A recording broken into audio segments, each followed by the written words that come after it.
Hello, everybody. Welcome back to my stream. It is July the 16th, 2021. Looks like I'm hoping I'm still streaming here. Let me take a look here. It says, oh, there it goes. It says excellent connection there. I haven't been on for a couple days. I was celebrating, actually, today is my 10th anniversary to my wife, Alicia. So yesterday we decided to spend the day together down in Newport Beach. We spent the night as well, and it was kid-free, which was a beautiful thing. I love my daughter, but it was nice to spend some time unattended with my wife. So anyways, she also gave me this really cool card. We both like nachos a lot.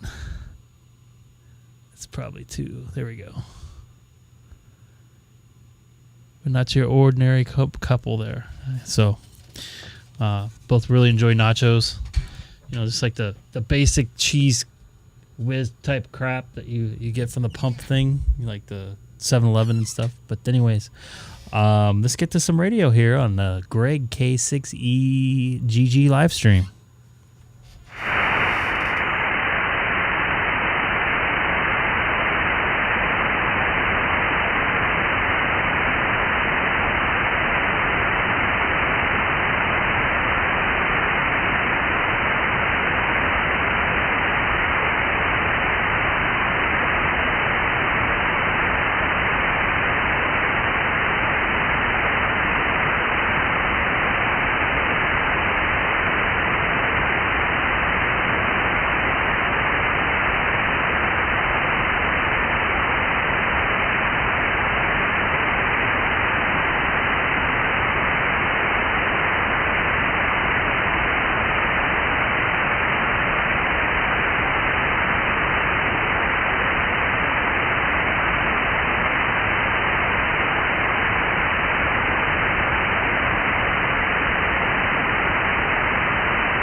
Kilowatt 6 Echo Golf monitoring 144-250 upper sideband from the city of Chino.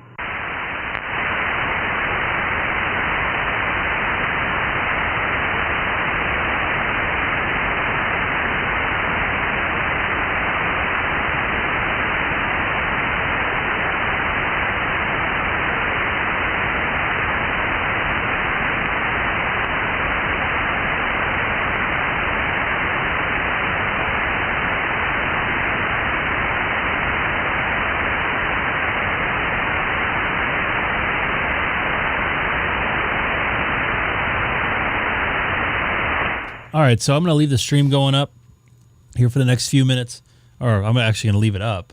I'm going to walk away for the next few minutes, but I'll be monitoring here and there via YouTube. I'm going to be actually sitting in my seat there. I'm a little tired. Had a rough last night. Had a few drinks, and I'm not all 100% here today. But anyways, I am here. I am monitoring. So if anybody pops on here, I'll try to run over and jump on frequency here. So this is Greg, K6EGG. Thanks again for watching.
WA6QXA, Long Beach, we're listening.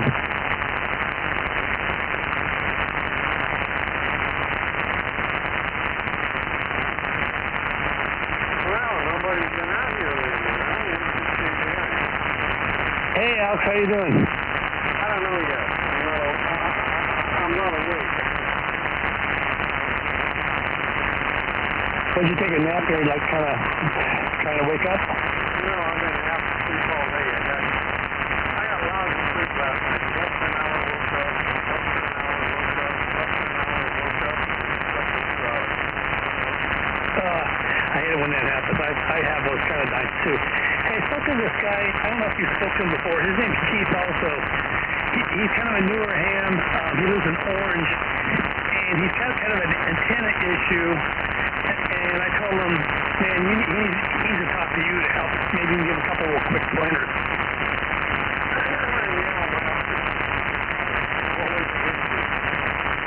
Okay, so he bought one of those, I don't like them. It's a dipole MFJ antenna, one of those ones that they go like 10 feet. The center fed, it goes like 10 feet to the left, 10 feet to the right. And he's having like major SWR problems where it's only good for like a very short spot, and then it's bad. It's a 20-meter one, right? And it's bad for the rest of the way.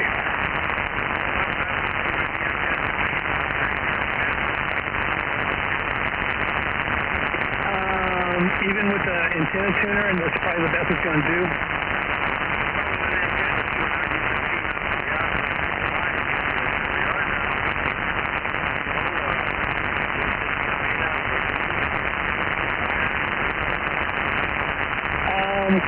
Let me tell you the model number real quick. You could maybe you've heard of it or something. But yeah, let me give that to you. I got it. He texted me the model number.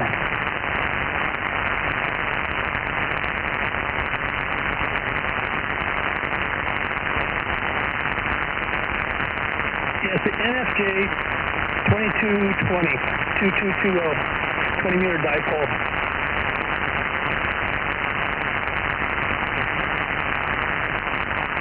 My question to you, if you can't at least get the SWR down to like maybe 3.1 before the antenna tuner, isn't it typical that the antenna tuner doesn't really help you that much?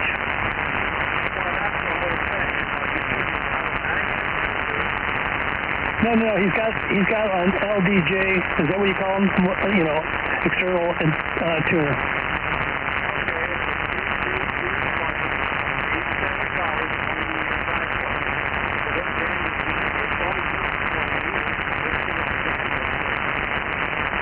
Yeah, he told me his bandwidth is horrible.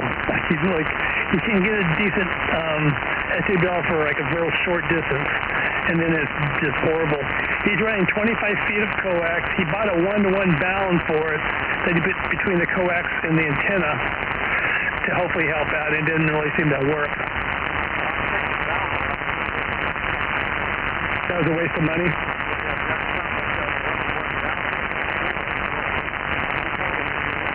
I don't know where he got that information. I think he maybe was trying to do some research and saw that or something. I don't know. He's kind of, I feel bad for him. He's kind of a newbie. He's a nice guy too.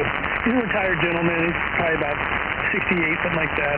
He lives in a restricted situation. He lives in an apartment complex, so he's very limited what he can and can't do, you know. So I think that's why he got this thing, but I think the antenna might have been a bad choice. Well, it looks like two fires.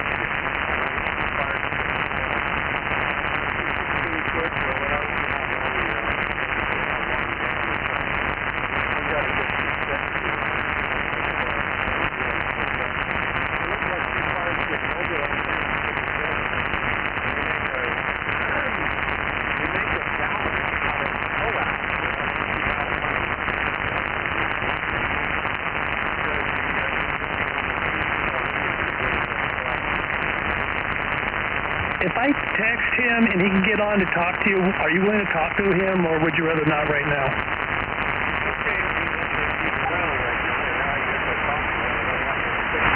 No, I know. Of course not. But you can maybe give him some advice, right? Yeah, I can tell him what I think he should do.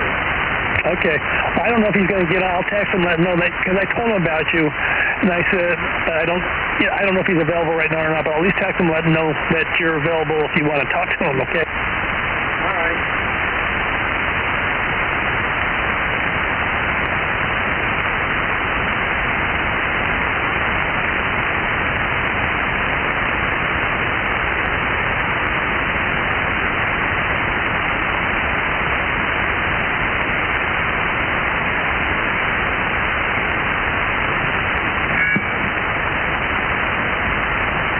Super nice guy, and he's trying to learn the ropes.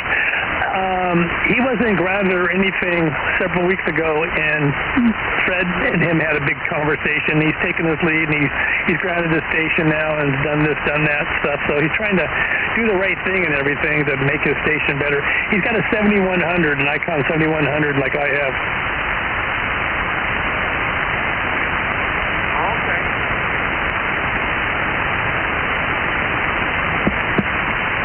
I can remember the day that Fred was talking to him, and Fred, you know how Fred can just grind you. He went on for like an hour, just grinding. You got to do this, you got to do that, and this, that, and the other, to the point where he was just overwhelmed. I can tell, But he followed through and did a lot of the stuff that Fred told him that he needed to do. So he's trying. Oh, I know. Greg is upset.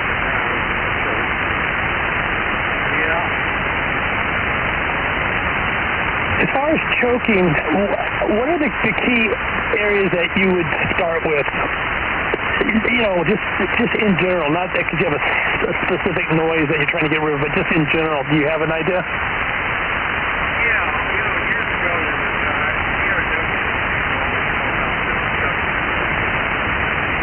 they had some AC lines, the barrel choke, that go around an AC line and you go down the floor. Well, these things molded into the AC line and the brakes. So I bought a bunch of these things. They were one of the so AC line, the AC line coming in. Now that's just so you don't get RF boost.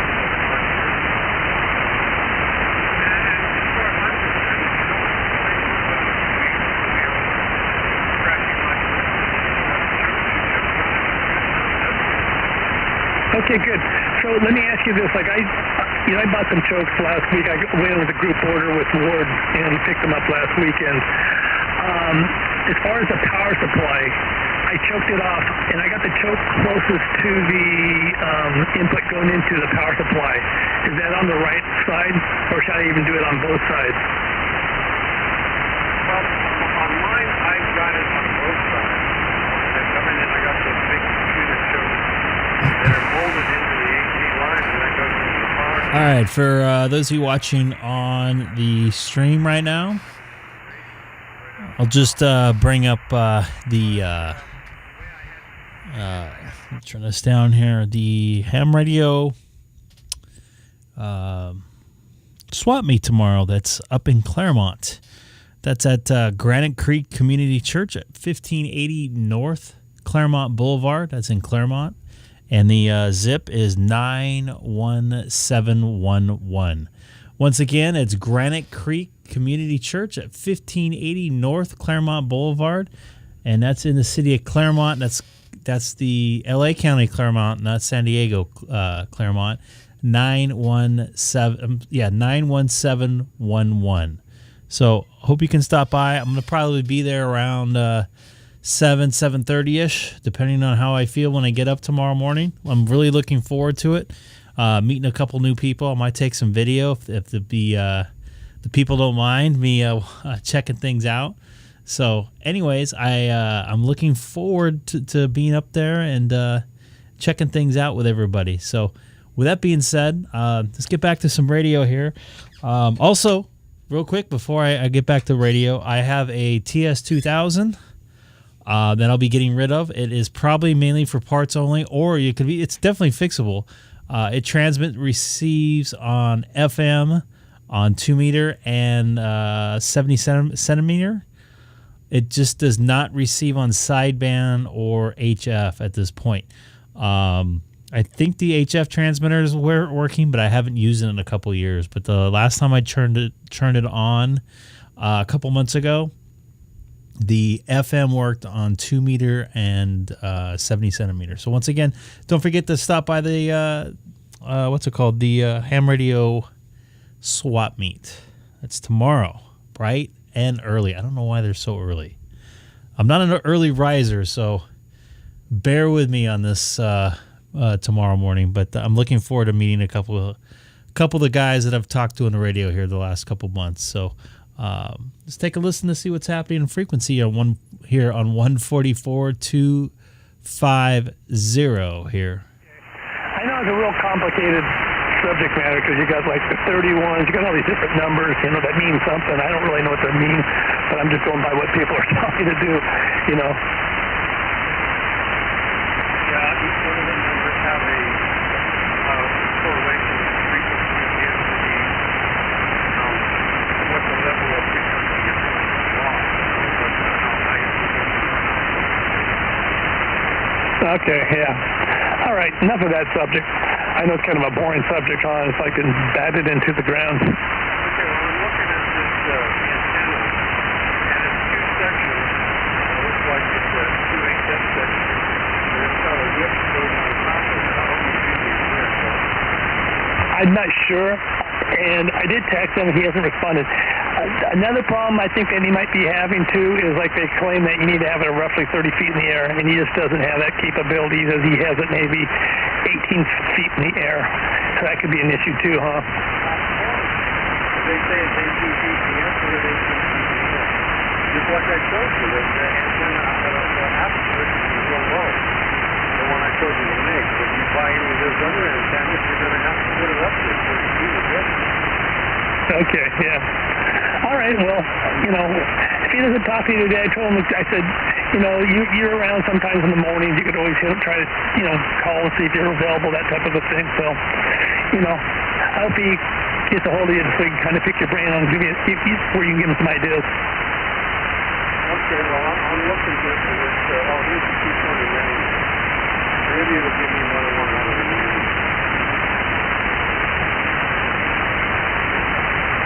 I know he's limited with his situation, but that would have been my first choice of an antenna, I tell you. Well, the first choice would have been use the formula, set two 16-foot legs.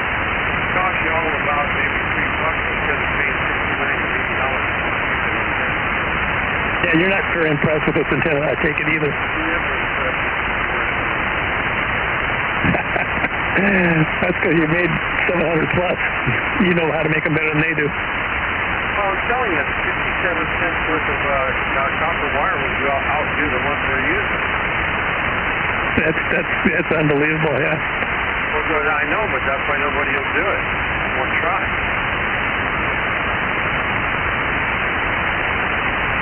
I find when I retire, I'll have more time on my hands to do that piddly kind of stuff, you know. Right now, if I have like a 4-hour block and I spend 4 hours to do it and I don't succeed, I can just see myself just getting very frustrated and don't have the time to get back to it, blah, blah, blah. So I see that being a hobby of mine when I retire where I have a lot of time on my hands. But right now, I just don't have it. Well, you're never going to have it. You know, your wife's got all kinds of things for you to do. You know it as well as I do. You think you're going to have free time on your hands. You're smoking those 20 cigarettes. You're funny. I'm not kidding. Why do you think when I live with a girl, when I didn't get married, I just said, you don't like what I want you to do, and don't let the door, you can send me on the way out. They took my advice.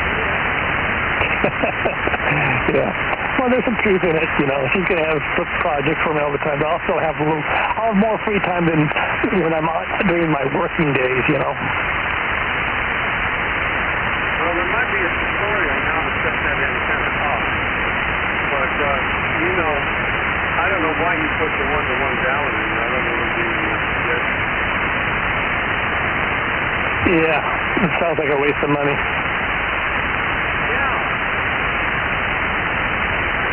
it might, instead of helping, it might be even hindering the problem, huh? Well, what about that thing you bought?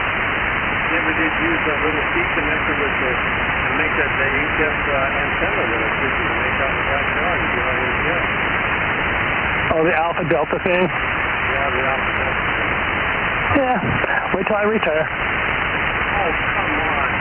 That takes all of an hour to make. For you, maybe. It'd take me like hours and hours. Well, maybe you need a little desktop. Yeah, I think you might be right. My energy level's not like it used to be. Yeah, I know. I've been thinking about it myself. I was tapped out. I've been home this morning. Got home and back.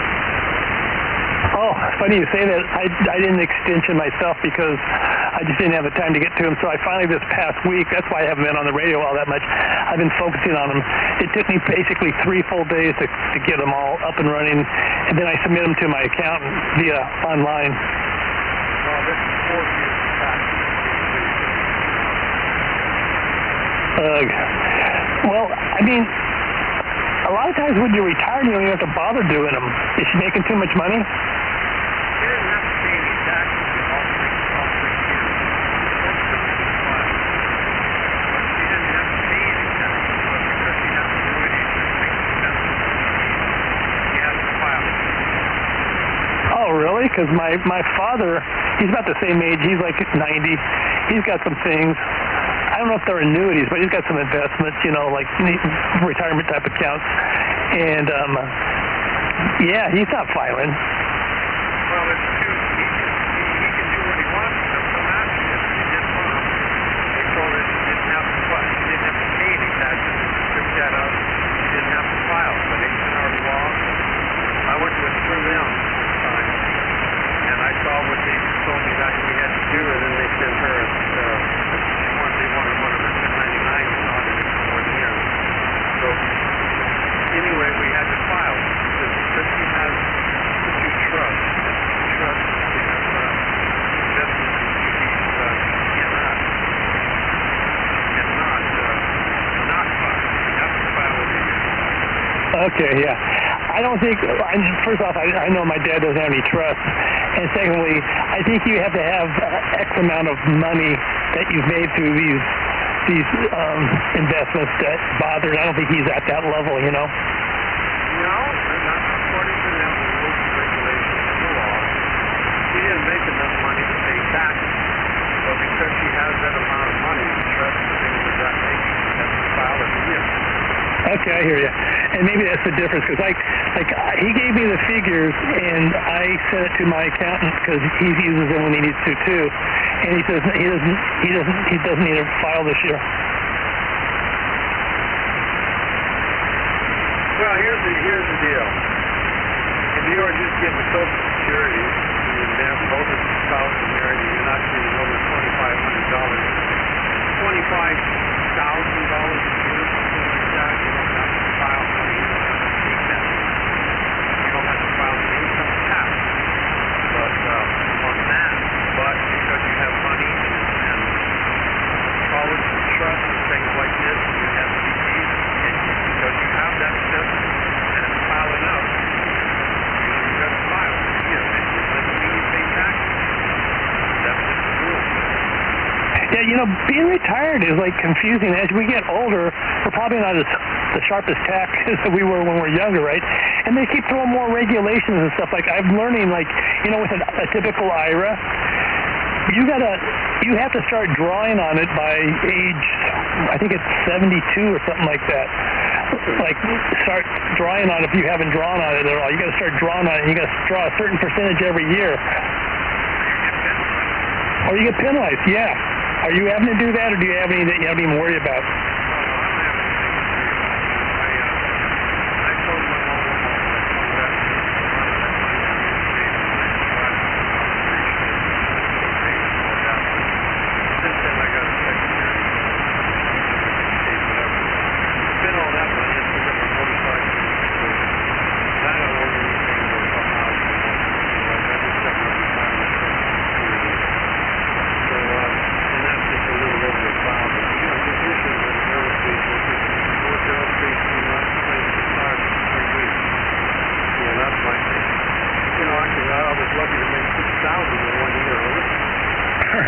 What about when you work for the district, you accumulated some kind of a CalPERS or something, right? Well, yeah, that was 5 years, almost 5 years later, but just under 70 days to 5 years of retirement. Yeah, it's qualified for retirement. And I got jumped by a gang of people being in school one night. Oblivion, and the eyes pulling up and everything. I got that guy good, but they all ran off. But anyway, I got into it. Anyway, I went from aerospace to school district, and there's a couple of guys, Italian guys, who were about me, on the typewriter, expressing that, somebody still saying it's growing up, you know, things become a freshman, yeah, that's a drag. That's a drag. And you're an employee there. yeah, well, the employees there were ripping off the school. The superintendent of the school was having all the maintenance crew. Instead of working at the school, he was had them to work on his house. Did you get caught? I don't know. It went around. You know, it's just the corruption, and then every time a teacher, they ordered the computer that they could be on to the kids, they just walk right off the job. And if you talk about people without ethics, That's too bad. Definitely too bad. At any rate, once retirement kicks in, there's a lot of things you got to keep an eye on, or seek advice so you don't screw up. Well, we had that other thing that was most extraordinary. We had all these administrators, principals. They got caught over there for high school with the young girls. Underage girls. And they didn't fire them. They kept them on and they put them someplace else in administration. And the parents were so, what do you call them, embarrassed, they didn't prosecute these people. Like the military way, right? Screw up, step up. I don't know.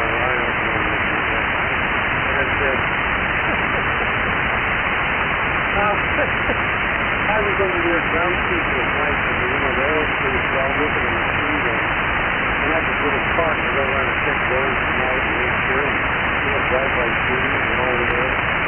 Really great, big, tall guys. And they were running around the school and tracking. I caught them when they were and we looked on me into a teaching dog. Can you believe it? Are you kidding me? No, you got the wrong guy. I'm not a teaching dog. Here's my idea. I'm a teaching Alex. I'm crazy. So let me see here. Let me see if this guy contacted or not. No, he hasn't responded yet, so I guess he'll have to talk to you another time. Anyway, I've had some weird things happen at that school. Shot at and missed and stood at and hit, but I'll tell you what. One kid got shot in the face while I was there, and I had the little handle on me and got the ambulance in time to save his life. And, you just wouldn't believe what a high school. I guess you do. I don't know if you did there. You had to be trouble too. I did get to talk to my little friend, Harvey, the other day, and he's applied for another job at not Pennsylvania, Pennsylvania Valley. And this is where it's going to be in control of policy. And it's real good pay. That's what I'm doing. Well, I hope it's not over her head. She doesn't have that many years' experience. We're going to have an opening in our district, and we're going to have this year, and we're going to have an opening or two next year too. And it would behoove her to interview for that job when it flies.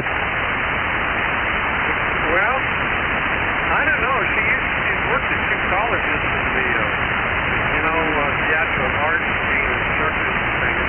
I don't know. She's almost 30 now. She's almost 30. She's got the degree and the credential, and she's got experience. And what's that classic college with the where is that director of the shows that they put on over here at the classic college? Oh, good for her. Well, maybe she's okay for that position then. Is it private or is it a public school? I don't know. I think it's private. I think there's a thing about that, where it was and her email up there at the job. have to look. Yeah, I mean, I don't want to discourage you or anything that you can capitalize on, but private school doesn't pay near as good as public. Yeah, I guess her aunt died. Aunt was taking his father back and forth to the hospital, and she got COVID and up and died. It's a shame. I'm going to step aside for a second. I'm going to look at the email that you may have sent me. I want to read it. This WA6QX, if anybody else is out there, go ahead.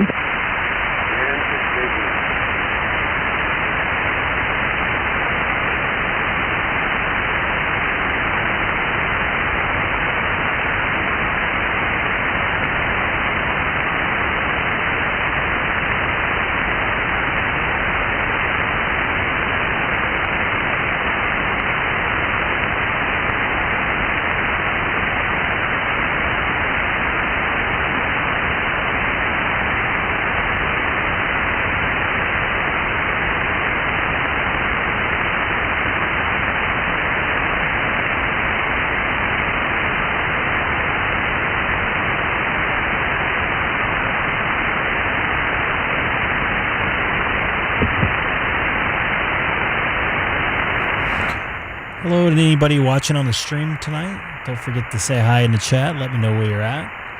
Always wondering where everybody's from and where you found us, or if you're returning. It's always good to hear from you. This is great. K6EGG. By the way, I'm a bit tired tonight. I spent the evening with my wife yesterday. Tonight is actually our anniversary, our 10th anniversary. But we celebrated it last night. We stayed down in Newport Beach, California, which is about, I don't know, maybe an hour away, 45 minutes away. She got me this nice card. We both like nachos. It's just a little bit blown out there. Let me go here. We both like nachos. Not your ordinary couple there. So, pretty cool. Awesome person. So I'm a little hungover. Have a little bit of a sore throat. But anyways, it's good to be back on. And tomorrow heading over to the ham radio swap meet up in Claremont. So hope everybody's gonna come out and check that out. And I'm gonna try to sell a few things of mine. One the broken TS2000, as well as I have a Rig Pi that I never got working correctly, which I think it worked fine, but I could not get it working correctly. So if I can offload those two things, I'd be a happy camper tomorrow. But anyways, this is great. K6EGG. See if anybody else is out on frequency here.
K6EGG, Keith here. Hey, Keith, what's happening? I think did I hear you on 5-2 this morning sometime? I was up there for a short while this morning, yeah. Okay, I heard you. I was in my car. I can't remember where I was going. I think to Wally World or somewhere. I don't remember, but I could hear you. I was surprised. I was thinking, well, maybe you're up on that Sunset Lake stream or something. No, I was here on the base station. I was talking to that guy David at I forget his call, but he lives in San Pedro, and he works over by kind of close to my house at El Dorado Park. And so he and I was talking, but I'm sure you couldn't hear him at all. Yeah, I couldn't hear him. I think even when I was on my base station and you were talking to him, isn't that the guy that said he rode for about 15 watts? It was 25, but he stepped it up. He was able to buy what did he get? A K1 or an Icom radio that puts out 50 watts, and it sounds way better because he did have like a cheesy Chinese radio that he was using. So he stepped it up, and so he has it, mobile and base station. So he sounds a lot better than what he used to. Oh, that's cool. Yeah, I mean, the little Chinese radios that you can buy, they sound actually pretty good, but the receiver inside them, they're not too good, but they're cheap. Yeah, I bought one. But, when I got back into the hobby, I bought an FT3DR was my first radio back into it.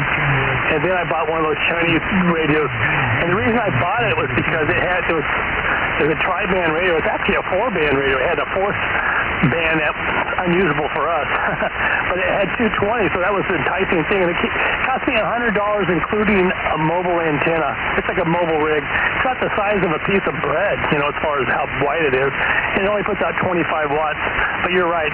It doesn't, it's hard to program, and it doesn't have a very good receive. Yeah, I think Anytone sells one that's mobile. It's really popular. It looks cool. They sell a lot of them. They serve a purpose.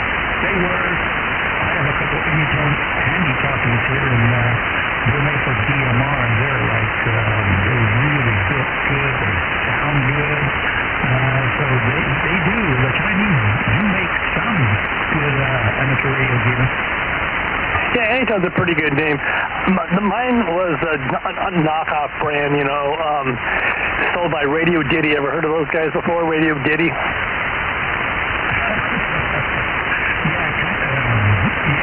Chinese people, they're pretty creative, you go to Harbor Freight and buy what kind of ice did you buy or drill? Oh, it's a Chicago made. It's a Chicago brand, so they try to use American names, to sell their Chinese products. Which, hey, some of that stuff is pretty good, some of it's not. Exactly. Yeah, Radio Diddy, it's a company out here in the United States, but they, import stuff from China. They sell a lot of Baofeng and this brand that I had. I forget the name of it. They do serve a purpose. You're getting people in the opportunity to get a radio for $25, $35, and hopefully they stick with it and they learn that, hey, they need to upgrade to better radios. Yeah, I remember when the Baofeng first came out, and they were like, what? You can buy a radio, a dual band for $35? I'll take 4 of them. I mean, that was, and they're okay. I still got them around here. I don't use them very often, but hey, got a built-in FM receiver too, so you can listen to music while you're not talking to somebody. Yeah, they put all sorts of features in there. It's pretty funny. I'll put bands in there that are unusual, Yeah, you can program the GMRS bands into it, and put out where there's 5 watts or something, which I don't think it's legal in GMRS, so you can really be out there pretty good. So I've done that. It's easy to program all the bands that they really don't want you to get onto, but they make it real simple to do. Yeah, Roger. Well, it looks like we're starting to get a little bit of a heat wave the next several days. Did it get pretty warm today up your way? Let's see, it got up to 104 today. Yesterday was about 101. But about 4 or 5 days ago, it got up to 117, and that was on the scorcher. 117 4 or 5 days ago. Wow, that is a scorcher. But we're on a cooling trend at the moment. It's staying about 100, 105, so that's not too bad. 110 is, I don't go outside and get that hot. So 100 degrees is okay. Yeah, it's supposed to hit like the low to mid 80s out here in Long Beach next week. So my wife said, "Hey, you want to go to the beach Monday? It's supposed to be kind of warm." I said, "Sure, if you want to." Not that I'm really into going to the beach, but you gotta do stuff with your wife once in a while. You know what I mean? Keep them happy. Oh yeah. My wife and I, my sister-in-law decided to buy me and my wife a couple days to stay at any hotel we want.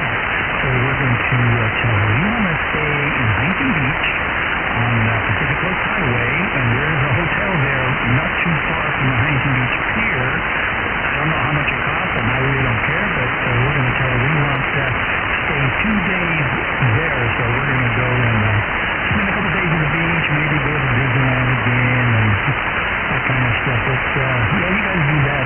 I used to live in Huntington Beach. I used to live in Westminster, so yeah, I know when it gets 80, 90 degrees at the beach, it's a torture. Yeah. Today was supposed to be 75, they were saying. It ended up getting 82 today, so it got a lot warmer than they even anticipated. But yeah. So what years were you in Huntington Beach?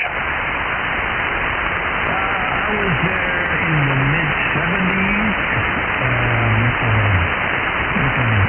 Westminster High School there, and went to Marina for a little while.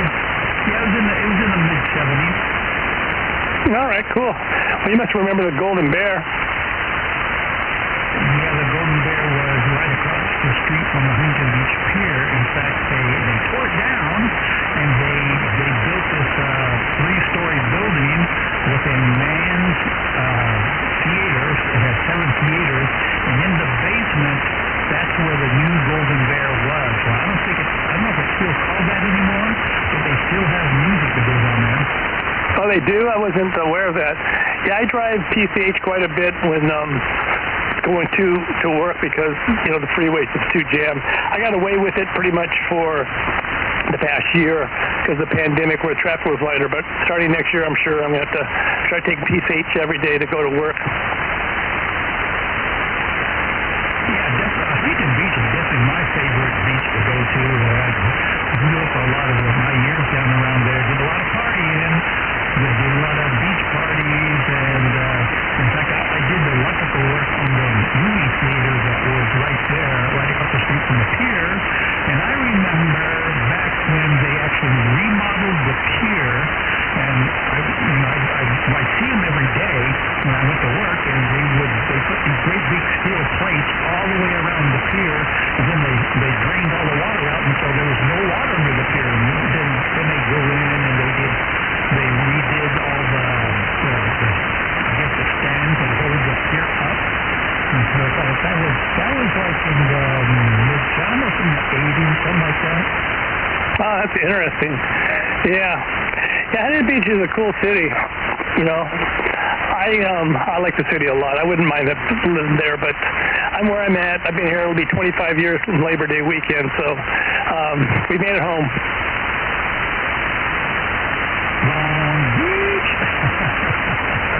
Yeah, I've been to Long Beach many times. Went to a lot of rock and roll concerts at Long Beach Arena. I think I saw the Doors there. I think that was one of my very first concerts I went to. I saw the Doors in Long Beach. Wow, very cool. Yeah. I live on the far east end, almost in Los Alamitos, like basically where the 605 and the 405 meet, that little corner. I live right in that area. Okay, yeah,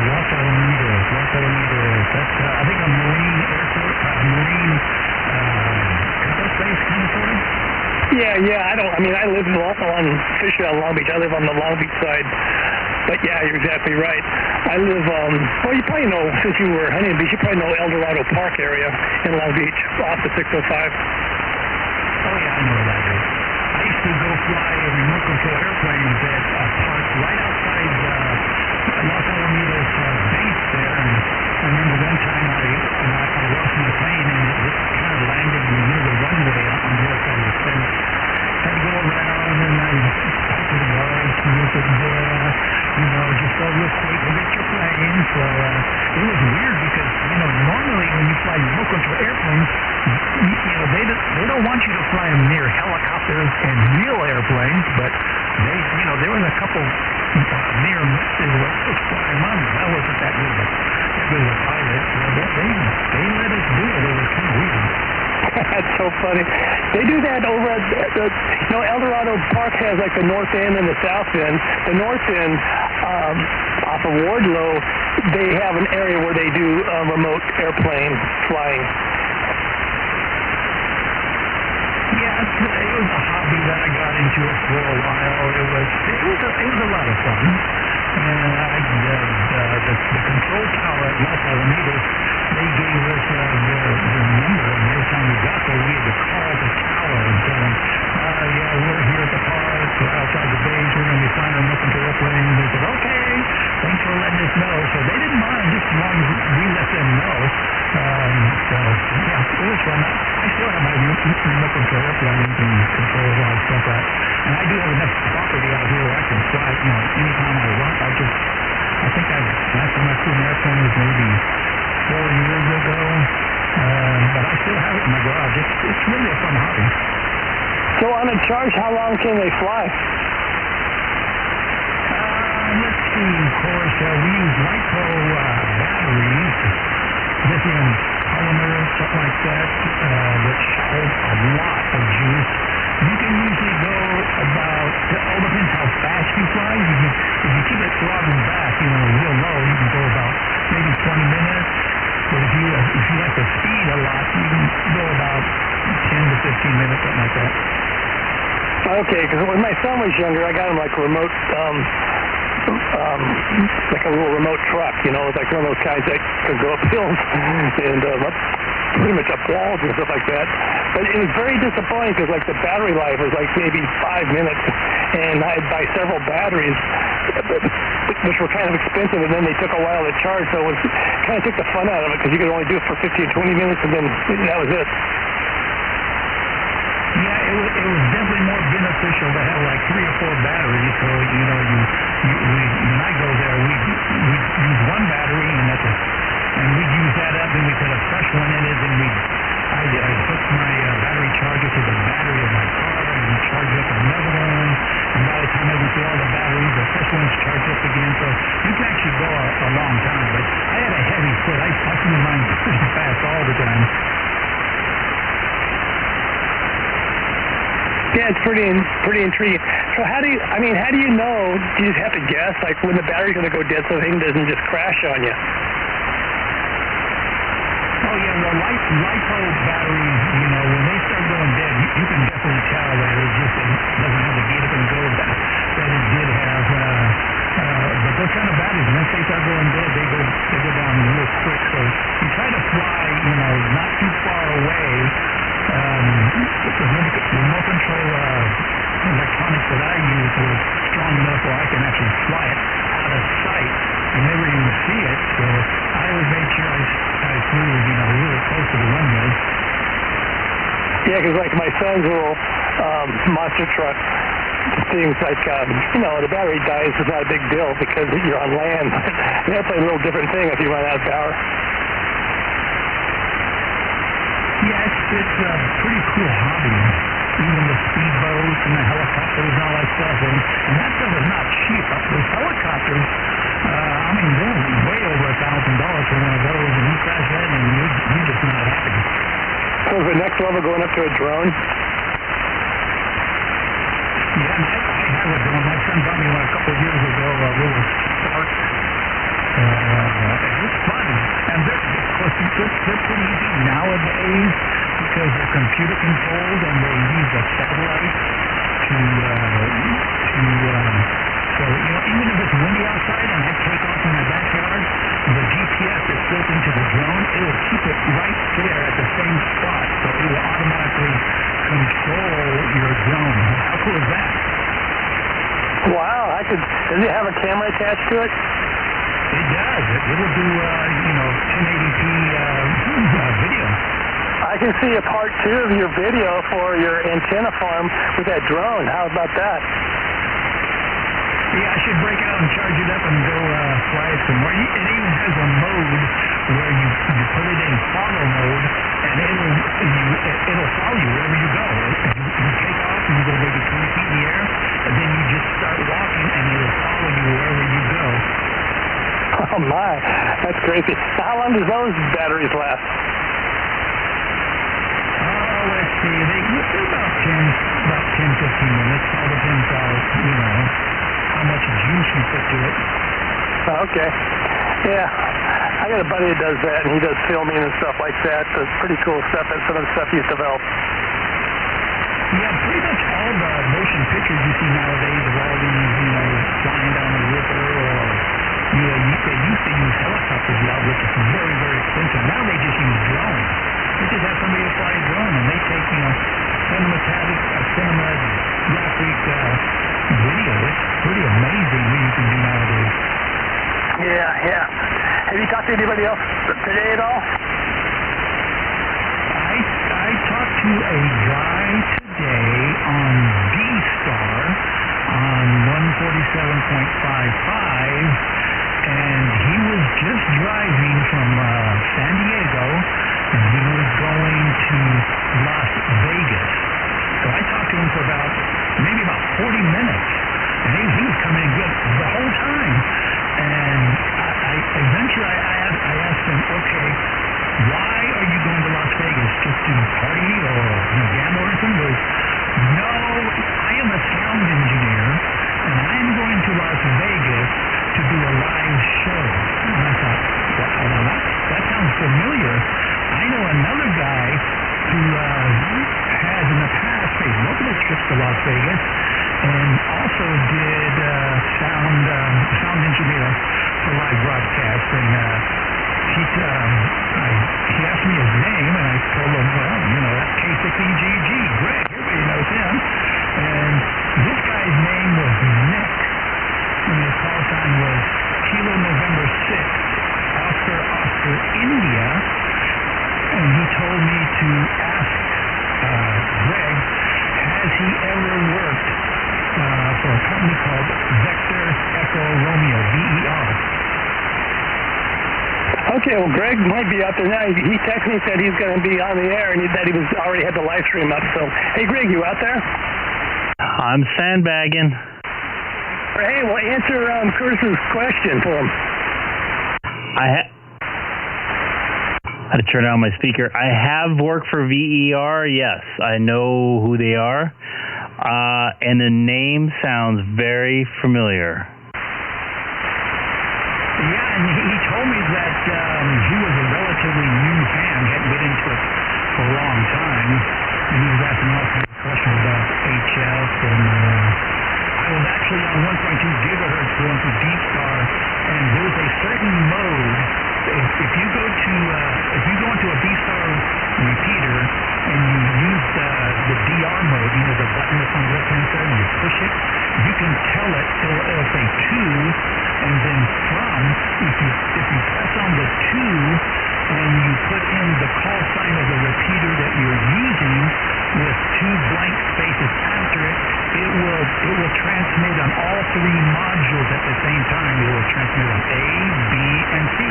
I just learned that, so I was on there just calling out for somebody, I think Fred or somebody, and he heard me and he came back, but I couldn't hear him on the A module, but I had the C module on my 9700 turned on, so I heard him, then I switched over to that, and he started talking for a long time. I don't know, it sounded like that maybe he might have known you from the past. I just looked him up on LinkedIn. I don't think I have, especially where he's located. He lives down in San Diego. But I have worked for the same company, and he has worked for like maybe a handful of times. They're mainly a rental house of equipment, so they don't really hire too many freelancers, at least in my capacity. But yeah, it's a small business, and I probably know a couple people he knows, but I don't think I know him personally. No. Yeah, okay. Yeah, it just sounded familiar, that, hey, he was going to Vegas. I don't know how many times I've heard you say, I'm going to Vegas, and he's going to do the sound. He's a sound engineer for some company. It just reminded me of you, so I thought I'd ask him. Sound like a really nice guy, though. I gave him a couple calls today back on the repeater. The D-Star thing, they never came back. So, I don't know, probably working in it or something. Anyway, I got to jump out here and go talk to my son because he's already at the public at home pass, and I've already been talking to him, and I told him I'd be back, and I haven't been back yet, so I got to go over there and say hi to him. So I'll probably come back later tonight. Talk to you guys later. My friends K6EGG and a WA6QXA. This is AJ60 going that way. Take care, Curtis. K6EGG. And Keith, you still out here? See you later, Curtis. Good talking to you. Yeah, Greg, go ahead. So you're thinking 8-ish tomorrow? Yeah, give or take. If I get a wild hair and I get up early, I might get off the road earlier. But yeah, I know your situation. You're trying to pawn some stuff off, so you probably need to get there a little early. I mean, I'm basically going just to like hang out with you and like whoever else shows up. I have no other plans. You know what I'm saying? Come on, Pat. Somebody just broke in with a contact. Sounded like it might have been Dave. Go ahead. ECS impeccable in 73. Just thought I'd say hi to you guys. Hey, Dave. Good seeing you. Good talking to you. We haven't got to explore the 1.2 yet. Nope. Still sitting here waiting. Okay, well, maybe over the weekend, if you got some time, we can, like, play around with it. And that tuner situation, too, I want to talk to you about because I do have an interest, okay? But we'll talk a little bit off the air on that one sometime. Yeah, sure. No problem. Absolutely. And who's the other station out here? Yeah, Greg, the gentleman that you know out there in Chino Hills, K6EGG. Go ahead. Thank you. 73, buddy. 73s. I hope you're feeling good. Much better. Same to you, man. I'm getting there. Speaking of which, Keith, when I was down there, I was trying to call you on the way up to 55, but I don't think you were on the radio yet. Down in Newport Beach yesterday at my doctor's appointment. Okay, so you basically went down there and came home and had to turn right back around and go back down there, huh?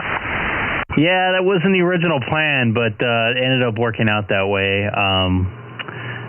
We ended up, my wife was originally going to go down with me, and we're going to drop off my daughter and then come back that night.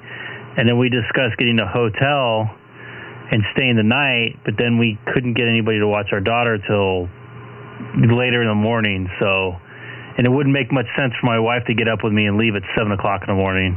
And then we'd have, I don't know, it didn't work out that way. But I did see some interesting stuff at my surgeon yesterday. I saw my surgery, actually, the camera view of it. Is he happy with the results and the healing process? He seems to be, but I think I got something else going on down there somewhere. I'm having a lot of similar pain that's not associated with a hernia, I think, but I think I might have something pulled or strained or I don't know. He seemed to think that it wasn't hernia related, but where he did the surgery is healing pretty well. It's still it's sore. Yeah, but you're telling me like the procedure wasn't a waste of time. You definitely had a hernia that needs to be repaired on top of whatever else is going on, correct? Yeah, it's actually 3 hernias, 3 holes. and my old mesh was failing too. So it was pretty interesting to see that. It was almost kind of life-changing to see your insides like that. I think is the best way I can describe it. So was he repairing an old wound or whatever you call it, and then fixing the other two spots? Is that what was going on? Exactly. I had a reoccurrence on my left side. I had another hernia on my left side, and then I had a hernia on my right side, all below my waist. Wow. Okay. I don't wish that on my worst enemy. I've been very fortunate in that regard. Yeah, he seemed pretty happy with my recovery so far, and he was very happy that I followed his pain advice and his chart of pain management, because he said a lot of people don't, and they complained that they're in a lot of pain after. And I mean, I was in a lot of pain, but I was not in the amount of pain that I was in before. So I'm pretty impressed with what he has going on, and I took one of the prescription pain pills the entire time. So there's something to be said about that. Yeah, and the fact that you had experience before, you know what your pain situation is. So yeah, you had that going for you. I told him it was. I told him last time, if I went to the doctor last time, that would be like me going to a dentist going and getting a root canal without any Novocaine, and I told him he was like going to the dentist and it's like I get a deep cleaning. That's the difference in pain I had. Is the best way I can describe the amount of it, if you know what I mean. Hey, Dave was asking about the swap meet. Can you give him some details about it? Sure. Actually, if you're watching the stream, I can put it up there too. It's at Granite Creek Community Church in Claremont at 1580 North Claremont Boulevard. It's from 6 a.m. to 11 a.m. They'll also have free donuts and coffee for a donation, of course. And generally, from me being at those things in the past, and I don't know if you have, the earlier the better, unfortunately, because a lot of the good stuff goes away and a lot of people take off towards the end of the morning. So that's what's going on there. So 1580 North Claremont Boulevard, Granite Creek Community Church, 6 a.m. to 11 a.m. Copy. I think I was at it a couple years ago. Is this their first one back, or they had some since the loosening of the restrictions? I think they did one right after they opened up, like the weekend of the 20th of June, like the 19th or something like that. Okay, Roger. You going to eat? Is it tomorrow? Yeah, it is. I plan on going up there and then kind of doing a double whammy. My father lives in Claremont, so my 90-year-old father, so I want to, piggyback and get to see him too and stuff. So, yeah, that's kind of my game plan. Awesome. 90 years old. Good go for you. Yeah, so you think you might come up, go up? I very well may, yes. I don't think I have any other plans. No? Very good. Well, if you go up there, well, I'm sure we'll see each other. I'll probably get there if I go. I'll probably get there about 8-ish, I think. Copy that. If I go, I'll call you out and see if I can pick you up. Well, I really want to take my own car only because I'm going to be like doing some other, oh, you mean on the radio? Yeah, that sounds good. Yeah, I'll call you in there if you have anything. I mean, I wouldn't mind carpooling if I wasn't doing the other things like visiting my father and stuff like that, but since I'm going to be doing that, I kind of need to be able to have my own car and everything. Oh, yeah, no problem. Sure, gotcha. Yeah, cool. Yeah, I'll have my radio for sure on.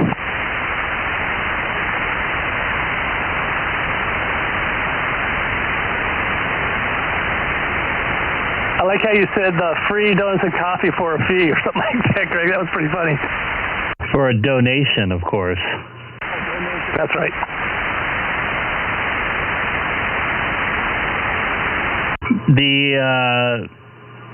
The guy that heard me on the ISS, his name's David. I got to pull up his call letters. He was out in Corona, and we chatted on email the last couple days. He was interested in meeting. We're in the same profession. He's an audio engineer. So he might be meeting up there. He asked me to text him tomorrow morning, so when I head up there. So hopefully I get to meet a bunch of new people tomorrow and stuff. Put a lot of voices to faces would be great. You guys get to see me, but I don't get to see you guys. So, like, he's in the same line of work, but you've never met him? Yeah. I mean, he's on a different spectrum of where I'm at. I think he might be retired. I'm not 100% sure. I didn't really chat with him too much, but he did mainly live audio for bands, which I haven't done too much with. What little I dabbed with it was mainly just taking feeds from the band mixers. So I never actually set any of this stuff up. But yeah, it's a little bit different line of the same profession, I should say. Okay, gotcha.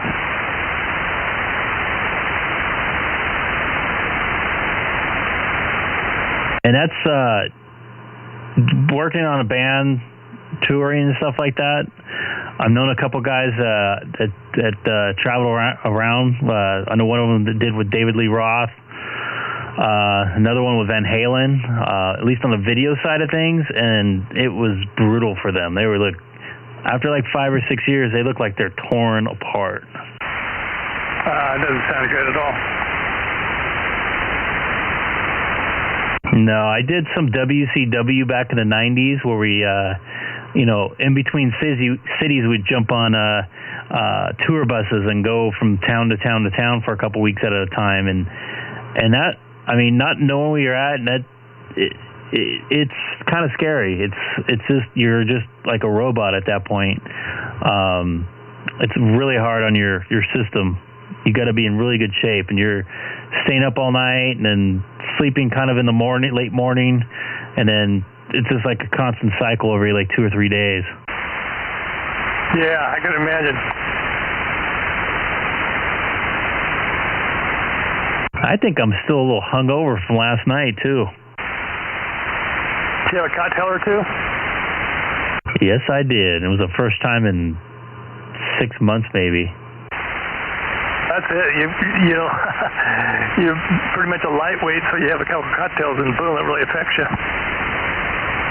Yeah, me and my wife don't drink too much alcohol, so I think I had like two drinks at the restaurant. We had a Mastro's over in Newport Coast there, whatever they call it, by what's the name of that area, Crystal Cove. And then we got back to the hotel. We had another drink at the bar just to kind of relax us even more. And then we were sleeping by 9:30, I think. Yeah, that'll do it to you. David is watching the YouTube that heard me on the ISS right now. He just texted me right now. Hello, David. If you're going to go to the swap meet tomorrow, it'd be a pleasure getting to meet you.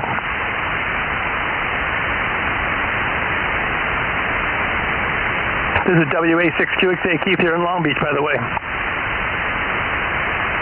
Sounds like he's all in. He's in the chat on the YouTube. I think he lives in a HOA situation, so I don't think he could put up an antenna, because I know he was talking on the ISS, or at least receiving on the ISS with an HT with a handheld directional antenna. So I don't know if he can do sideband or has that capability at his home QTH. I'm considering doing like a handheld, like beam antenna. I was going to buy one when I was at HRO last time, but they didn't have. I was kind of looking for a handheld 5-element, and they just didn't have one. They had a 3-element, but I kind of wanted to like maybe get a 5-element. So it's kind of something I have an interest in. Dave said, first off, his callers are AB6KX, and he's in Corona, and he's working on it. He says to get the elk antenna. Yeah, the elk antenna. That's the one that's pretty popular, I think, for the handheld.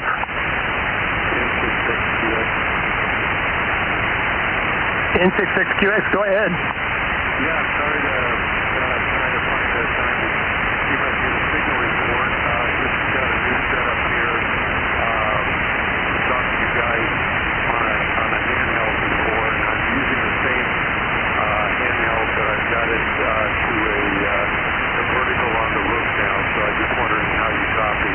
I'm in Garden Grove by the Christ Cathedral area, N6XQX. Name is Daniel.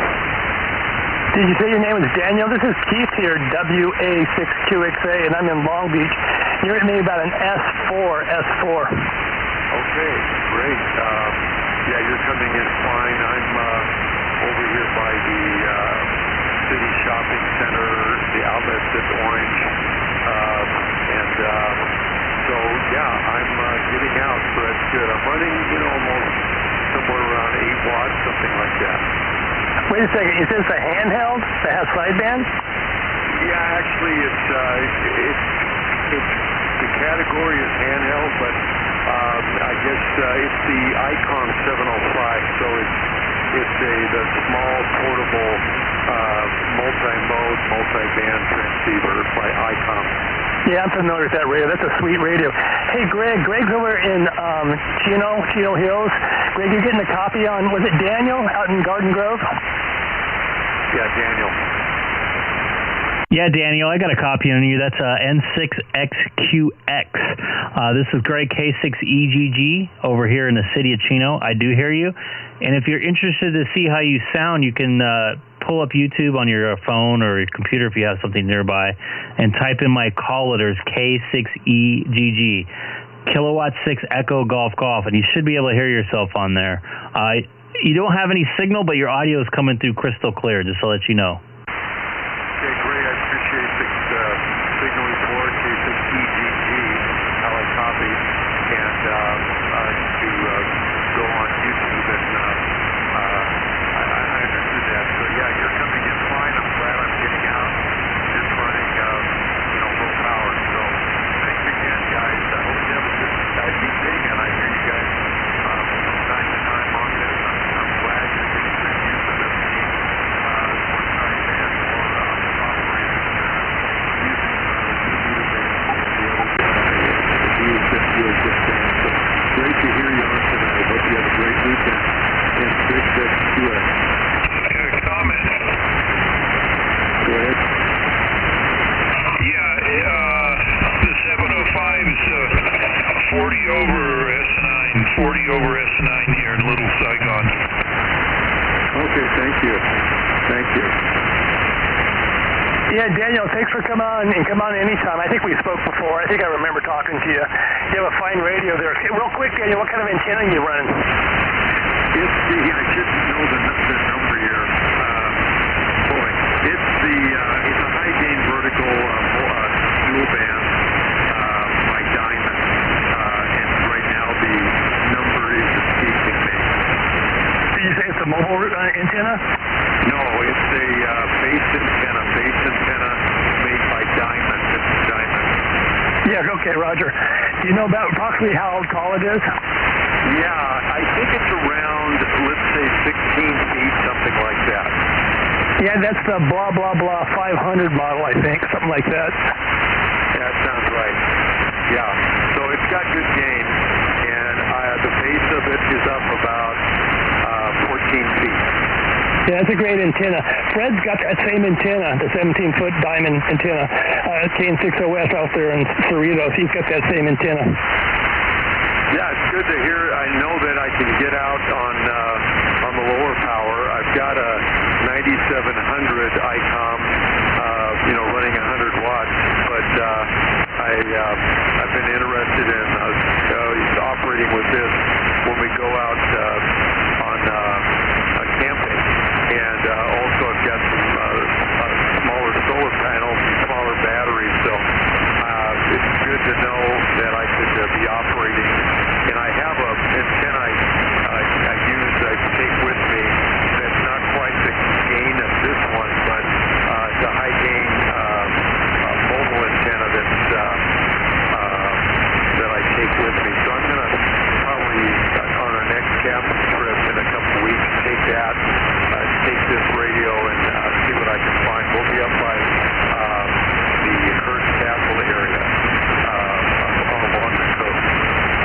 Oh, very good. That's a nice area.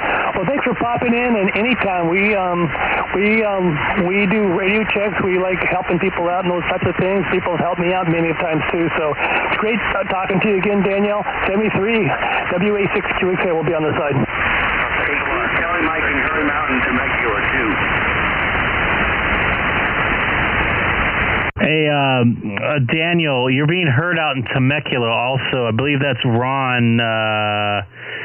Oh, crap, I forgot your call letters. WA6B is Ron out there in Temecula. Thank you, Ron. You want to, let me see if I hear you. Go ahead.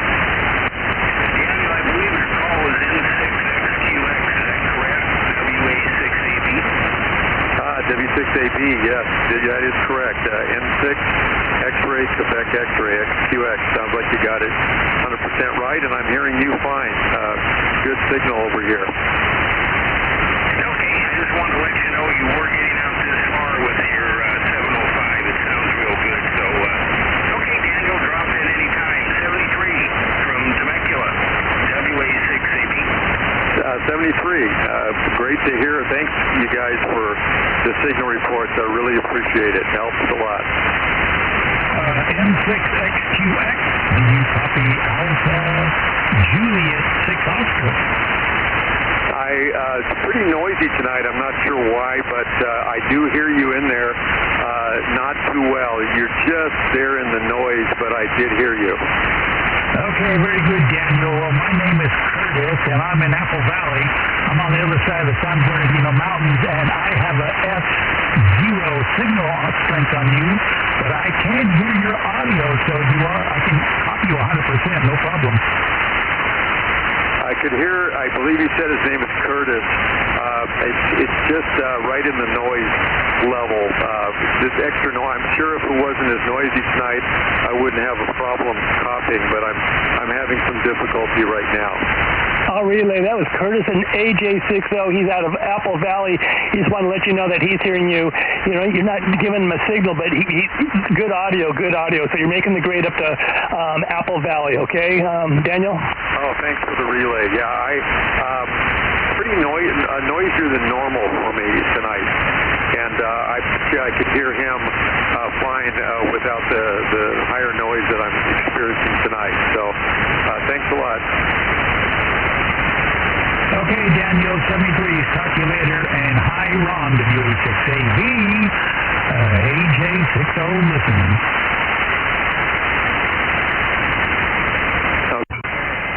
6XQX, I'll be clear.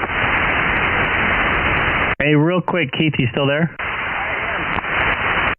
Dave, AB6KX, Alpha Bravo 6 Kilo X-ray said to email him on QRZ, or his email on QRZ is current or whatever, if you have any questions about that elk antenna. Oh, that's nice of him. Okay, very good. Thanks for the information.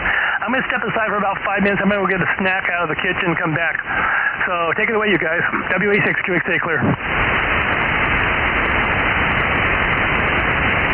Hey, Curtis, are you on your vertical tonight or your beam? Well, I was on my beam, but now I just switched over my vertical, and you definitely sound better on my vertical right now. Copy. I'm running the preamp to bring everybody in tonight because it's a little noisy, but definitely making the trip in here is pretty decent as always. Are you thinking about possibly going to that swap meet tomorrow, Curtis? Probably not. My wife says she wants me to go to Hobby Lobby and to Barnes and Nobles because there's a few things she wants to pick up. So that's kind of something that we pretty much do on a regular basis on the weekend. So I cannot say no to my wife. Happy wife, happy life. I totally understand. Yeah, and we just celebrated our 40th wedding anniversary not too long ago, so I know what you feel like on 10 years. That seems like forever. Actually, it was the opposite. I thought it went by pretty fast. I think my wife and I were reminiscing a little bit about our wedding, and because we had some not so good stuff happened during our first attempt of getting married, which I'll probably get into another time, but and how quickly when our daughter came, time really started flying by. Well, I tell you what, when me and my wife started having children, that was probably the biggest motivator for me to get up at 3 o'clock every morning and drive to LA to work and back every day. That was definitely, kids are so cool, and I love them. Can we send ours up to your house for a few days? She's been a little brat, but I love her. Yeah, they're a lot of work. I mean, you know, it's. I can't tell you how many times when my kids were little, and I have 3 sons, and they were all, you know, fairly close to each other, and I'm thinking, I'm babysitting, you know, please, can I just get 10 minutes of sleep? You know, can you just leave me alone for 10 minutes? Nope.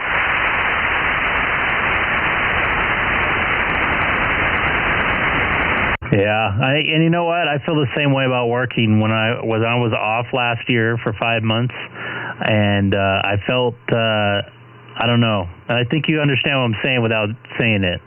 So I'm glad I'm working, and I just wish I was working a little more right now.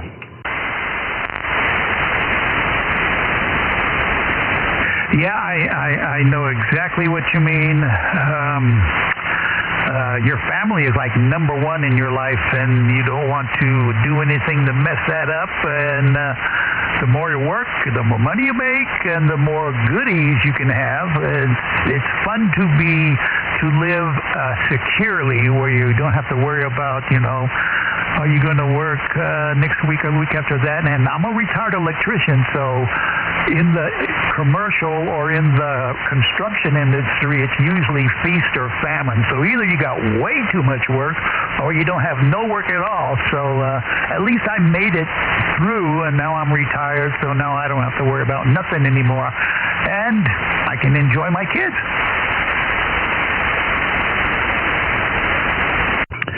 You are 100% right on the feast or famine. I don't know if Dave is still listening. He's in the same business, or was in the same business as I am. I'm more in a freelance capacity, and that's exactly how it is. And if you remember my work schedule from basically March on to a couple weeks ago, I was absolutely slammed, and now I'm like working 2 days and off for a week, working 2 more days and off for a week. So I get it. I'm hoping in the fall I get busy, but things are not looking good at this point. But that everything might change. So I'm being positive about things. And I learned a long time ago that if you are a really good employee, you know your stuff really good, usually companies are more inclined to keep you than to let you go. But I don't know. I think you're going to be okay. You know, life just throws curveballs at you, and you know, 10 years from now, you'll look back and say, wow, I can't believe we made it through it. It was not easy, but that's all a part of the living experience. Isn't that for sure? And that's all about being a freelancer, too. Got to roll with the punches and don't take things too personal, which is kind of hard at points, but it's just the way it goes. But, yeah, I mean, I've been doing it for 25 years. It definitely had ups and downs. I've lost gigs. I've gained them. They've disappeared.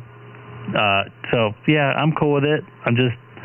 It's a little different with a child now, I think, and I think once again, I'm sure you understand. K6EGG AJ60. Well, my youngest son is a multi-millionaire. He's like 32 years old, and he just, he's a salesman. He sells products, online he buys stuff from China, which has Disneyland prints on it. Disney licensed them to print stuff on their backpacks. and somehow my youngest son has a really good relationship with the corporate Disneyland group, and they say, you know what, Curtis, and that's his name, Curtis, you can sell any print that we have on file.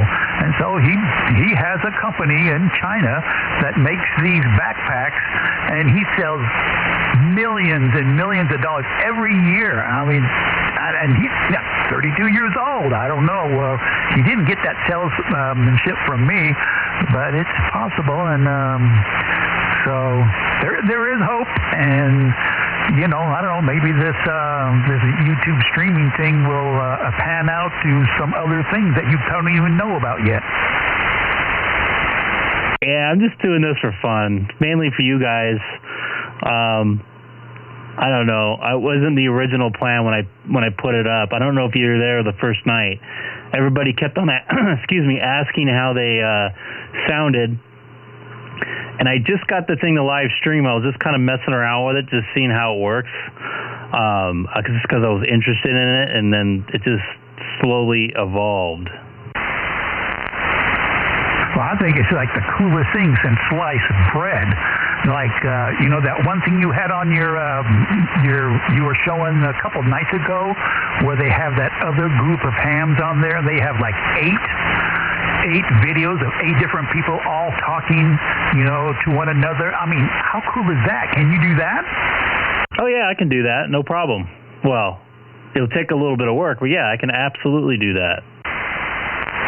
I mean, that was cool. I go, wow. I mean, I can see 1 or 2 people, but 8 people all going at the same time, that's, I mean, is that some kind of special technology you got to have, or a special type of internet connection, or some kind of special, very expensive OBS software to do that, or you just got to have the technology and the know-how?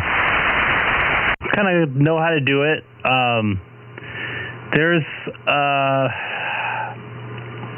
There's another software that you can bring into OBS. My buddy from work, Mike, that's actually kind of helped me get this thing working right, because he is a professional at what I'm doing with this, with social media here, and he gave me the software, and I wish I would have wrote it down. I could probably text him. It's kind of like a professional Zoom. That attaches to OBS, but I can definitely do it. The quality is a lot better, the audio is a lot better. Although when I had Keith in, I don't know if you're listening that night, he sounded like he was in a room with me. His audio was tweaked in good. The microphone he was using was broadcast quality. So I don't see a reason why I can't do that. I would probably want to practice a little bit offline and not do it like I did with Keith, where I set everything up when I was live streaming, which was a little nerve-wracking, but actually everything seemed to work out perfectly. It was technically wise, the way I have my office or my shack set up for streaming is with having the ins and outs of the audio and making sure they don't feedback and echo. It's kind of confusing. But yeah, I can probably pull something like that together. I wouldn't doubt that. Yeah, that would be pretty cool. In fact, I was on watching your live stream that same night when you were doing that, and I thought, oh, this is going to be interesting. And it didn't sound like, you know, he really wanted to do it. Kind of caught him off guard, and he goes, well, okay, well, wait a minute. And then his screen came up, and I saw his face. He goes, wait. I mean, that's a cool background. You know, looked like he was in like a music studio or something. And I never zoomed before. I didn't know that you can put up backdrops and, you know, green screen type of things. I go, wow, this guy's really good. He knows his stuff. And I mean, it looked real. I didn't even know it was fake until, you know, when you see a lot of movement and you got a background like that, you can tell that the edges around the image don't match exactly, close but not exactly. Yeah, that was neat. Yeah, you should do that. I'm actually thinking about doing a green screen so you don't see everything behind me. I'll superimpose the rest of the radio, and then when I go widescreen, like with my camera only, I'll be in the center of my radio. At least that's kind of what I want to do. I don't know. I have to get a green screen. I don't really want to put that in my office. I'm actually looking at trying to sell some extra stuff that I'm not using, like my TS-2000, to get a better camera, because this camera I'm using is like $100, which is okay. But if you can, I was thinking about getting a used 4K camera that I can set into the OBS, and it will look a lot better with a better lens, like a real lens, versus this little tiny thing with the colors changing in and out. I eventually want to do all that, probably sooner than later. That's why I'm trying to get rid of my TS-2000. That will open up at least all the accessories I need to get it to work into my computer. And then once I sell, I got a mixer and some other stuff I want to get rid of. Hopefully that will get me over the edge of getting at least the camera. You know, the GoPro will also do live streaming too, which I bought one, I don't know, about a month or so ago, and it does 4K video. And I just set mine up. I plugged it into my laptop just to see, and yeah, it works. And the video and the audio sounds spectacular. I go, wow, this is really cool. So you got to check into that too. The GoPros. The GoPro is actually about the same price as that Sony camera used. I try to buy 90% of the stuff I have either in my office or my laptops that I'm using right there, and the one I'm talking into right now. This iMac is from 2012, and I bought it as a refurb. So I usually try to get a little better deals, and I think I can get that Sony camera. It's a A6000.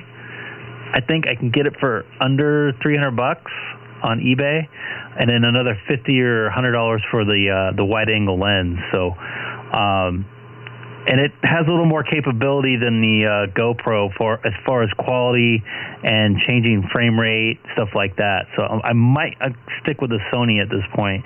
And the Sony also, even in the broadcast world, they do really good in low light, and they don't see how everything like looks fuzzy behind me? That's because of the blacks getting crushed because there's not enough gain in the camera. And a lot of the Sonys, they have a lot more sensors in them to make sure the blacks don't get crushed, so it looks a little smoother. Yeah, definitely. What do you call it? I don't know. I'm into photography, so I have some pretty expensive lenses. Definitely the wide-angle ones, and of course you want it so that the forefront is in focus and the background in focus too. Or if you use a shorter focal length, then you're crystal sharp, and then everything in the background is kind of blurred out, which is another cool effect. It kind of seems like it brings you out from the back to the front when it kind of blurs the stuff in the back. So you can do it either way. If you want it crystal sharp, your face, and then the background crystal sharp, then you need a smaller aperture. But the cameras that allow you to get that really dark light stuff, they're pretty expensive. I have some pretty expensive Nikon cameras that will do video, but they're not designed for video, specifically. But they'll do video, and they were pretty expensive. So I don't know. My GoPro, I think it works fantastic. But Sony, yeah, you can't beat Sony. They everything they make is good. Yeah, I mean, I would say probably about 80% of the stuff you see on network TV are Sony cameras. I've talked to a lot of really good, well-known video people in my business. One of them, his name's Stu. I've worked with and known for about 25 years, and he's a big Sony guy. The other thing with the lens you brought up, I want to have something with the aperture, I think it's called. I'm not too good on the video terms, but with the little fuzzy in the background and me up front so you don't see all the crap and like my clothes in the background, which when I go widescreen here, yep, see that?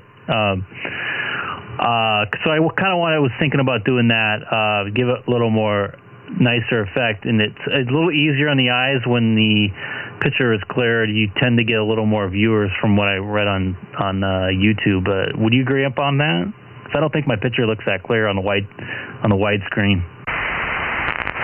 Well, right now because it's so small, the picture of yourself, it's crystal clear, sharp. But as you go full screen, like right there, you can tell that it's not perfectly crystal clear.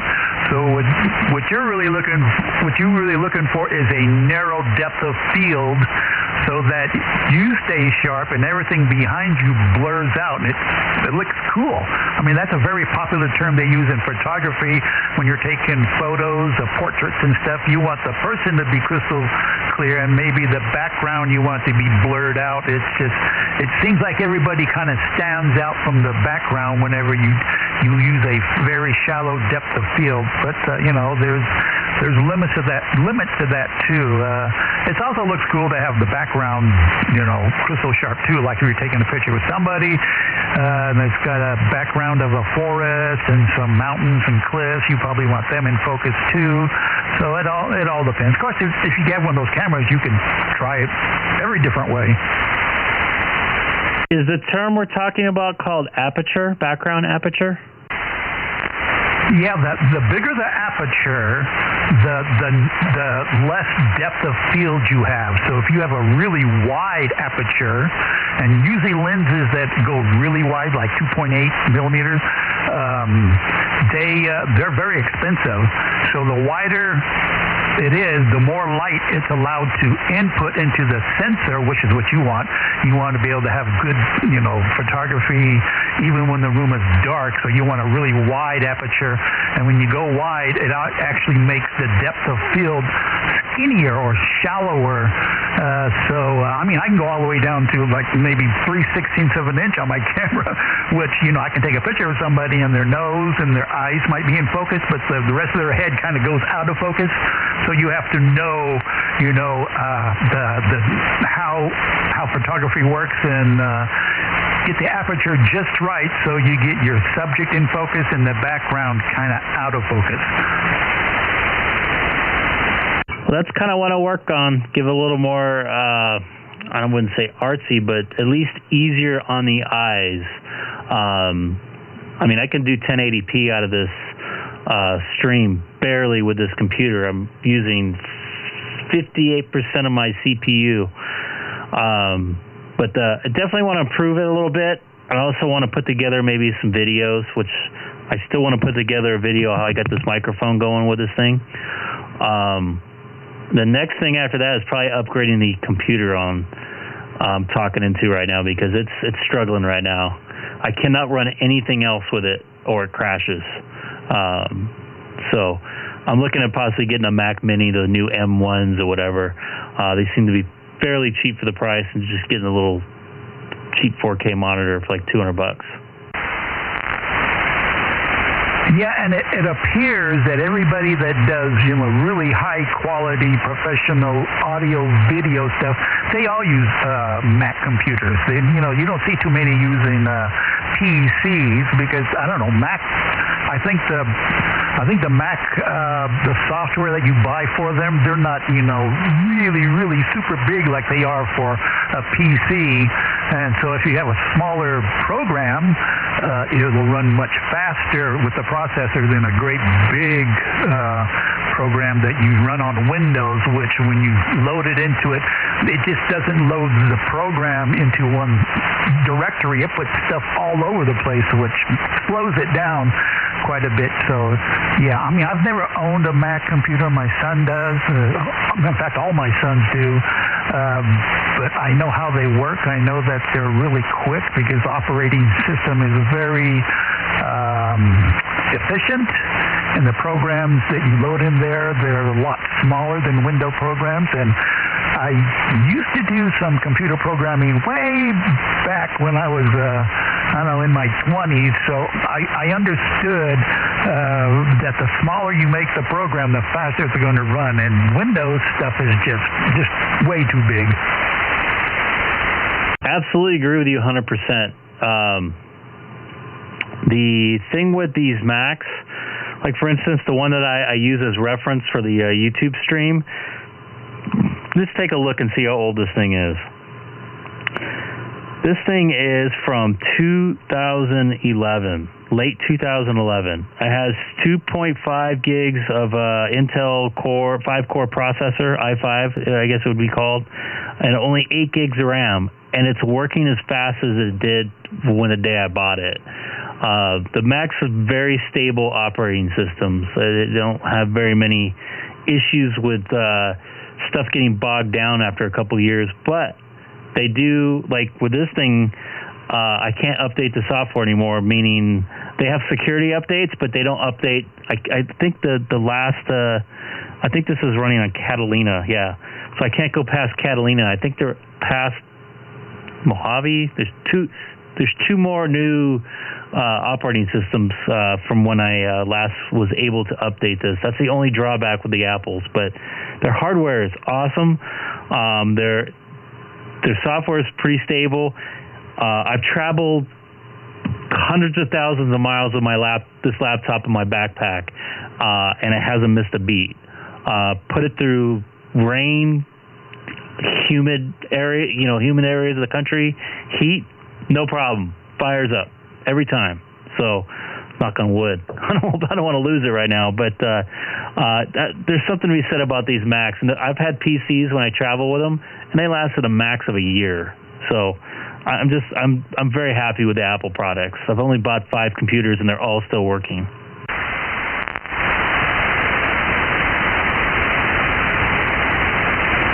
Yeah, I was looking at the Mac Minis because I was thinking, maybe I'd like to buy one of those and just try it out, because I know Mac computers are great.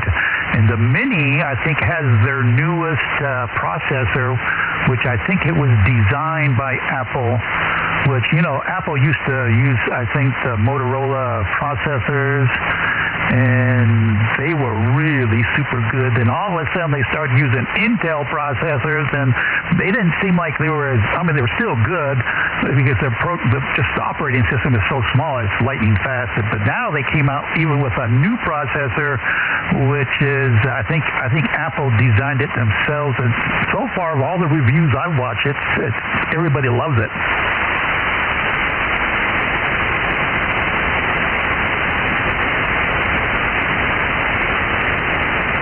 Yeah, that's what I'm probably going to update to. There is some issues with that new M1, so I'm going to wait till the new M1X comes out, I think in the next couple weeks.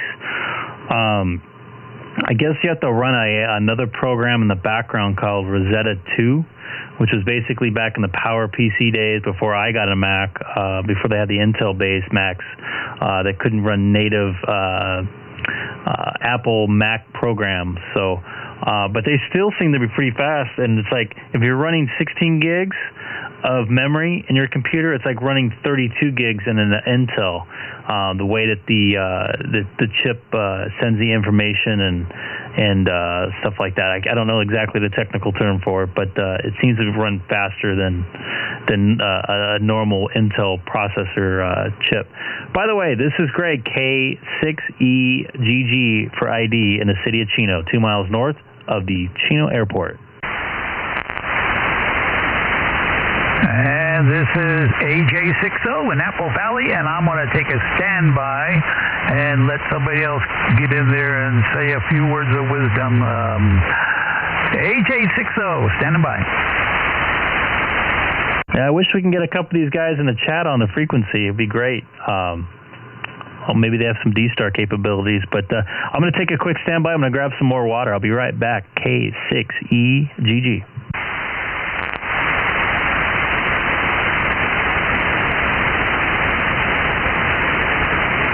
All right, WA6QXA is back and listening. Great conversation, you guys.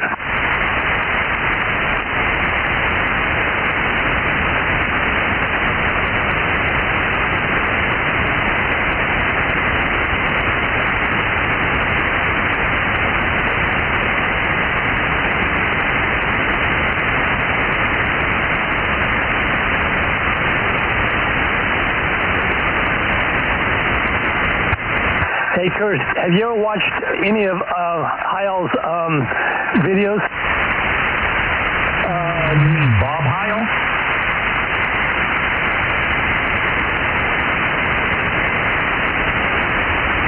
I just switched to my beam. Can you hear me, or is this worse in my vertical? No, I hear you just fine. Okay, when you say Heil, you mean Bob Heil? Yeah, have you ever watched any of his videos on YouTube?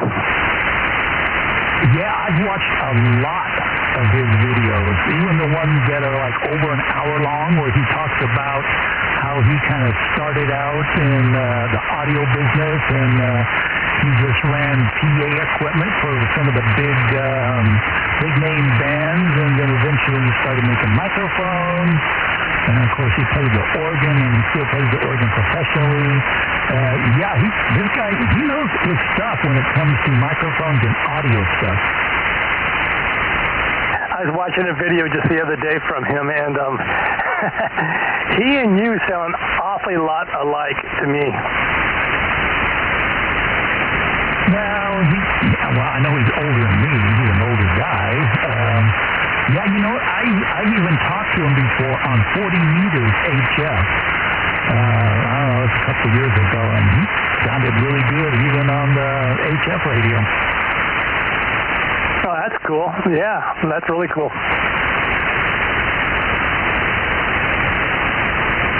Yeah, he knows, he knows his stuff when it comes to frequencies and get into EQ right for ham radio stuff. I haven't heard him say anything that I disagree with. In fact, a lot of stuff that I know I got from him. Yeah, he was very interesting. I was watching a video. When was I watching a video on? I think about hooking up a microphone like I've done to Icom radio, and what you got to do. He was talking about having to maybe hook up a capacitor or something like that. I didn't go that route. I went the route that Greg suggested to me. But at any rate, it was an interesting video.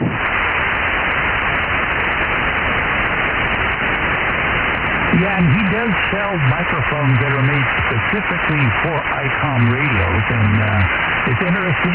It's nice to listen to him talk about the history, how the owner of Icom, many years ago, Bob Heil made this little tiny EQ box that he made so he can EQ the audio so it sounds right on amateur radio. And this guy, Inouye, I think that's his name, the guy who owns Icom, something Inouye, he called him on the phone and said, you know what, I have one of your EQ boxes here, and I want you to design the EQ system for our next line of radios. So a lot of the stuff that's in Icom radios, Bob Heil designed the EQ system. The video that I watched, I believe that he talked about that. Wasn't that equalizer or whatever thing you're talking about, the apparatus, was like in the 80s or something like that? Yeah, it was a long time ago. It was just a little box, had two little knobs on it. It probably had bass and treble or something. And I guess they didn't use EQ back in the day. I guess he's been a ham radio operator for so long, and he took a couple of years off, and then he came back and he was listening to the band. He goes, oh, everybody sounds terrible. And so he designed an EQ box that he can plug in and hook it to his radio, and it made his audio sound 10 times better. And I guess there was a QST magazine article on the circuitry and how to make it, and that's, I guess Mr. Inouye, the owner of Icom, found that and made one, and he contacted Bob and wanted him to do some design work for their Icom radios. In fact, he even did some work for Yaesu too. WA6QXA here. Now it's coming back to me. In part of the video that I watched, he was talking about the filtering systems of radios, and he gave a sample of what filter 1 sounds like, filter 2 sounds like, or filter 3 sounds like. He was kind of using an older radio or to demonstrate and stuff like that, and how the newer radios have really improved as far as the sound quality compared to like the old days. Yeah, and he's really made it easy, especially for Icom users, because you have bass, then you have treble. And then the AC stuff, they make their stuff really complicated. It's like you got to be a sound engineer to understand what's a parametric EQ. How does that work? So yeah, and all the Icom radios sound fantastic. I mean, the 9700, just a handheld mic. All you need is bass and treble, and it sounds fantastic.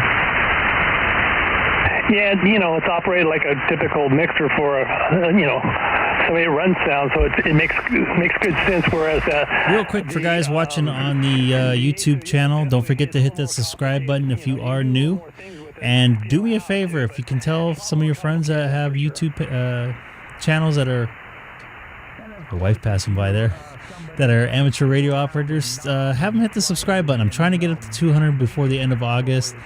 And my ultimate goal is to get to 500 by the end of the year, which is probably not obtainable, but I started with 10, and I've slowly worked my way up to close to 200 here right now. So it'd be much appreciated. Would love to get to that point. It's just kind of a little side project I'm working on, just to see if I can get a lot of subscribers. Anyways, I'm going to get back to the stream. This is Greg, K6EGG from the city of Chino. Because I remember hearing you on the stock microphone. You've made improvements. Not that stock microphone was bad by any means, but you've definitely made improvements.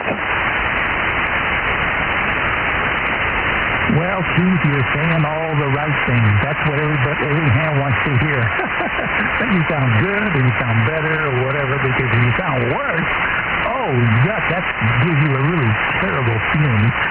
Anyway, I see Greg is back in the saddle again, so I'm going to take a standby, and I'm going to go fill up my water and ice, and I'll come back and listen a little bit longer.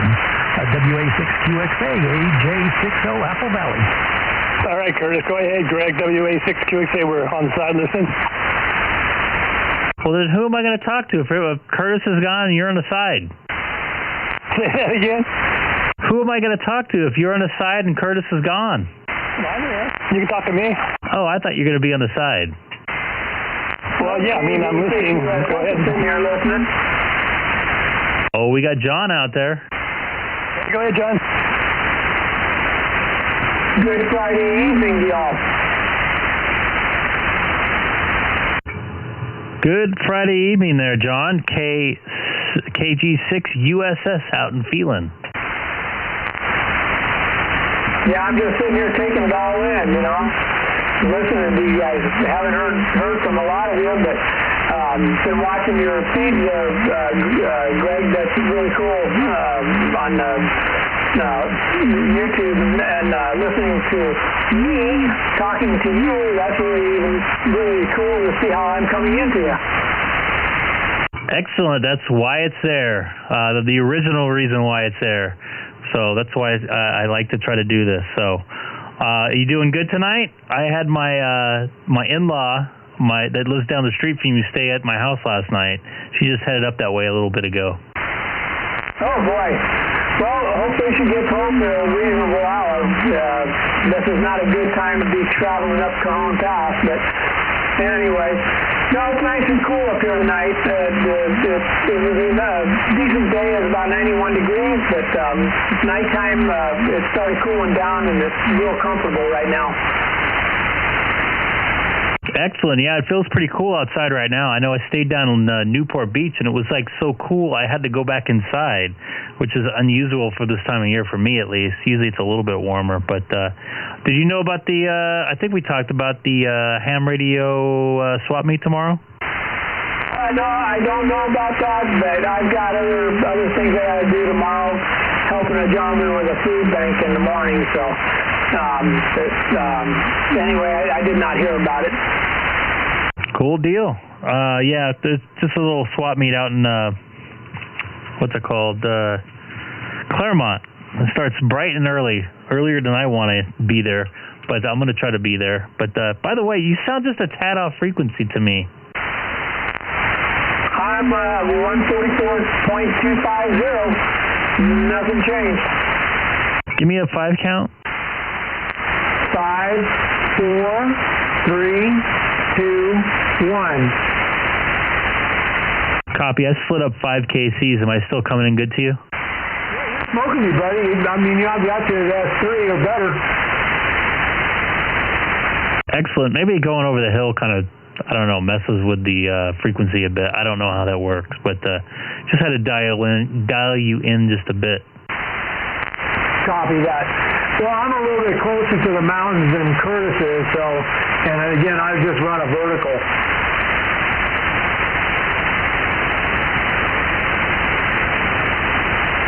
Are you a morning riser, by the way? Tomorrow I'm going to be a morning riser, but an early morning riser, but I'm going to be on my way over to get set up for this food bank and stuff. But usually I'm up around 5 o'clock, 5:30, somewhere around there. All you guys in here are early risers. I used to be an early riser when I was younger, but in the profession I'm in, it turned me into a night person. Copy that. I'm an old truck driver. Dark 30 early, got to get the rooster out of the hen house type early.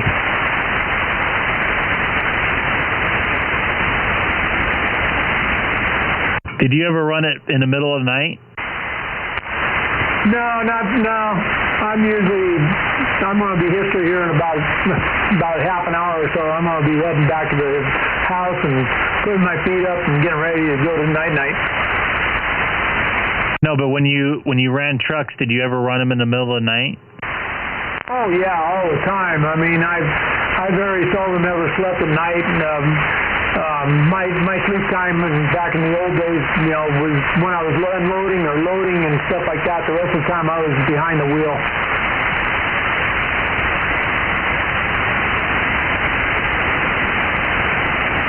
See, I always enjoyed driving at night. Like I would work in Vegas some nights, and I would get off at like 10 or 11. I'll be like, you know what? I'm just going to drive home. I'd rather just, stay up an extra hour or two and hit the road and enjoy the lighter traffic, as long as there's no road construction, of course, because you know how that works out. And then just drive home. Yeah, I spent a lot of nights out on the road, out in the middle of nowhere. Used to love that. Same reason. Wasn't any traffic or anything like that. But when I drove trucks, Greg, we didn't have all the enforcement that we've got now. And I used to run 1,000 miles or better a day sometimes just to get to where I needed to go so I could relax and get ready for my next roll back. That's a long day, 1,000 miles. That's very long. Yeah, it's about 20 hours.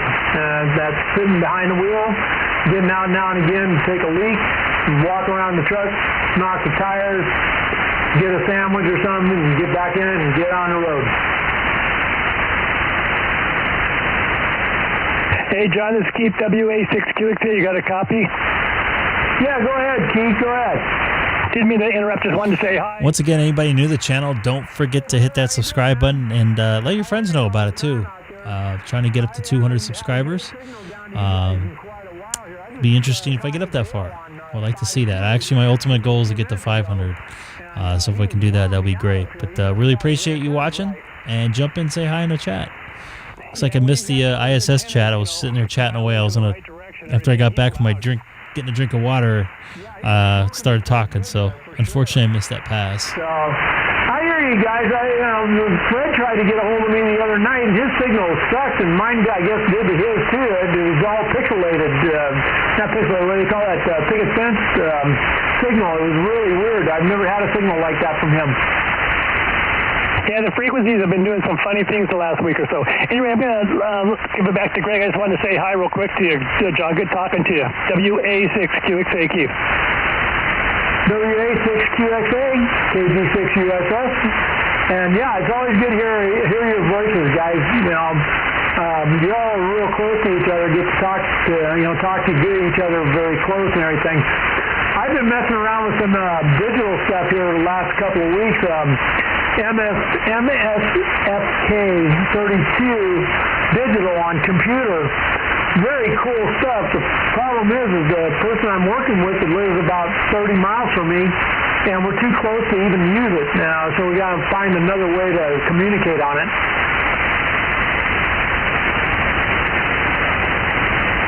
So you can communicate through you plug your radio into your computer? Yeah, it's on 40 meter. It's very, very cool stuff.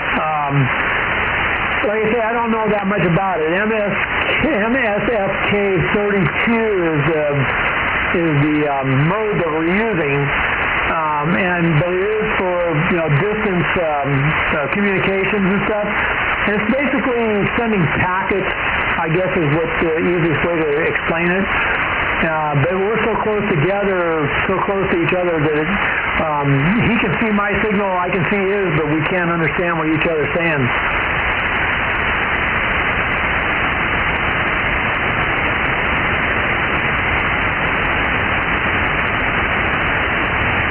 Yeah, just putting this up on the stream. I didn't even know anything about this. Digital MFSK communications becoming popular with amateur radio because it's one of the most robust methods of texting through keyboards.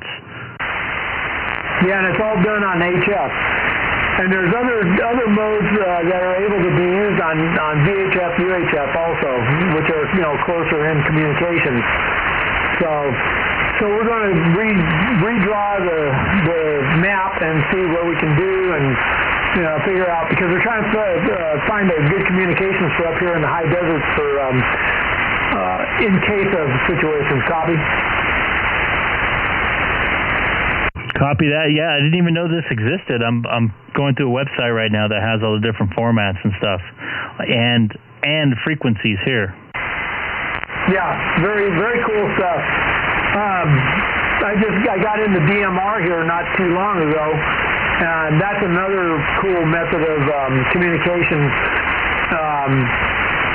And again, I don't know that much about it, and this gentleman that I'm working with on this other mode, he's in the DMR, and we're trying to set up communications for not to take place of HF, UHF, VHF, but to enhance our communications in case shit hits the fan. It very well could.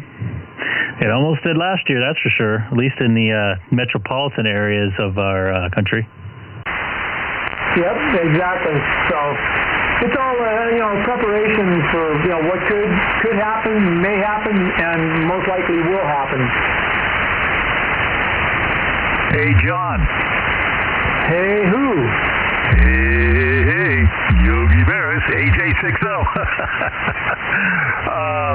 Tell your friend to help you set up PSK31 on VHF.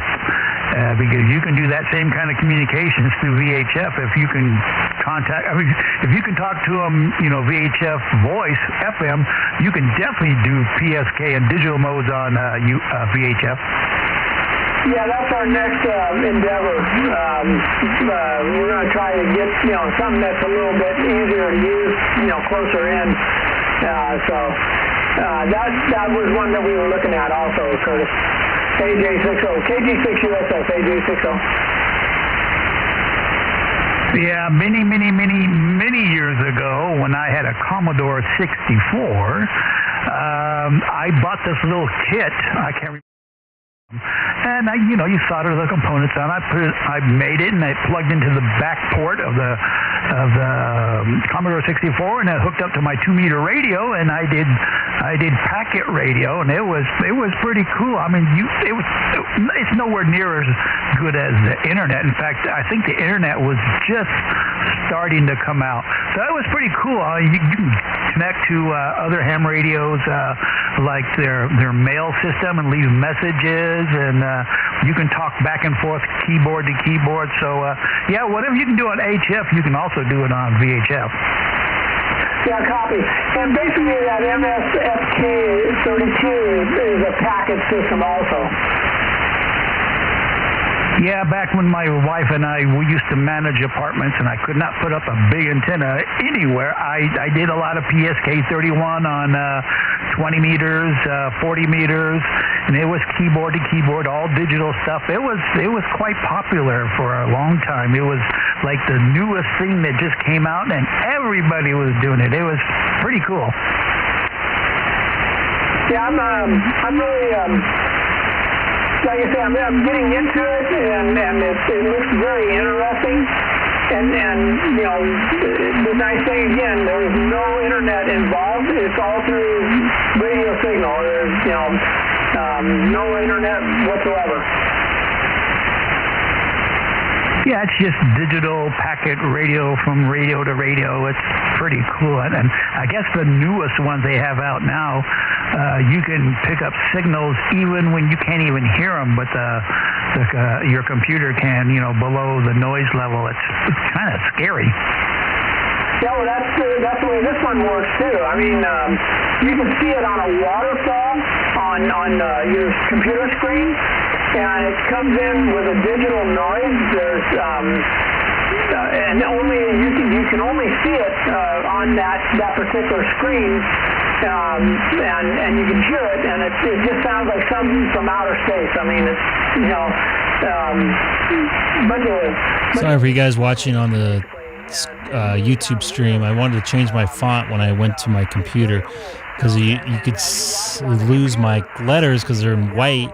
It's the white background of most of the web pages, so I went on a color that's not usually on a web page. So patch, I guess you would call it. You see it come up on your computer and stuff, and it all of a sudden it'll start deciphering what's coming in and stuff. And what the best part about it is it's all encrypted.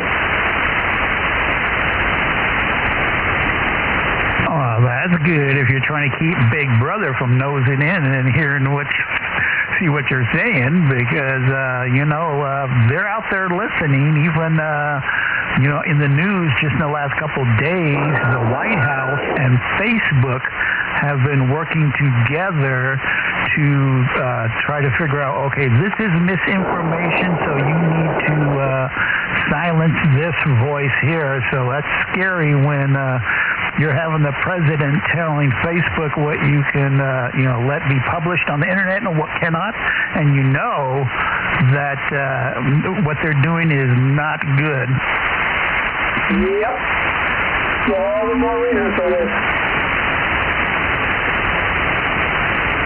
Yeah, that is very, very scary. That's very China-like to do.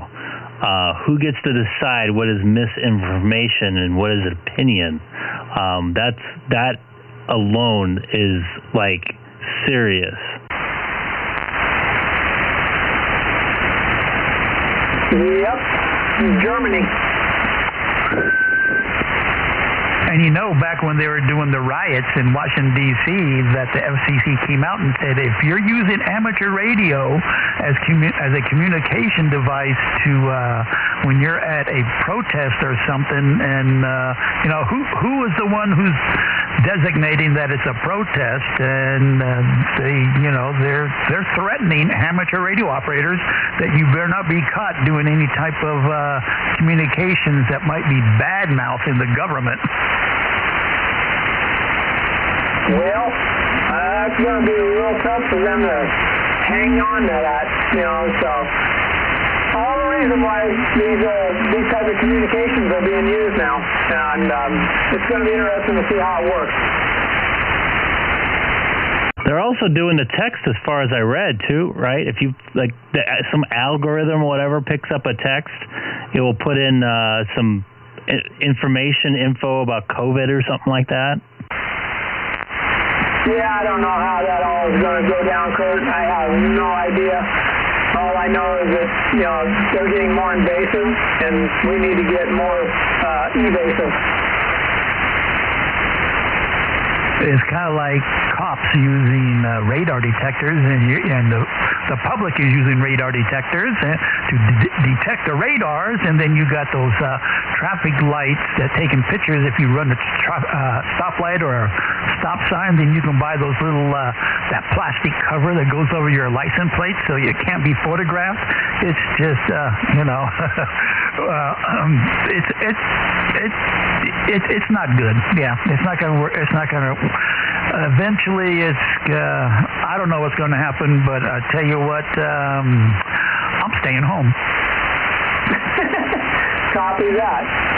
Anyway, I'm going to go put my feet up.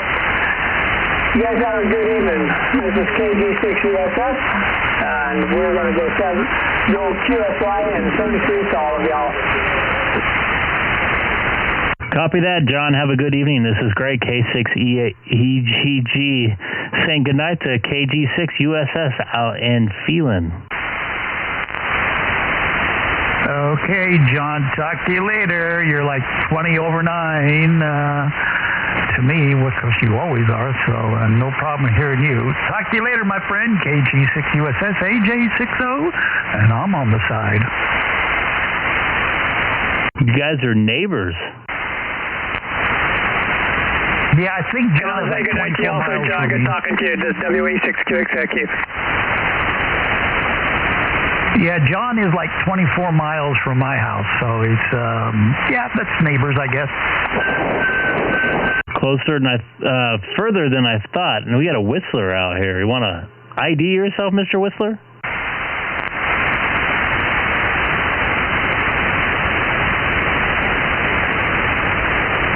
Don't be afraid.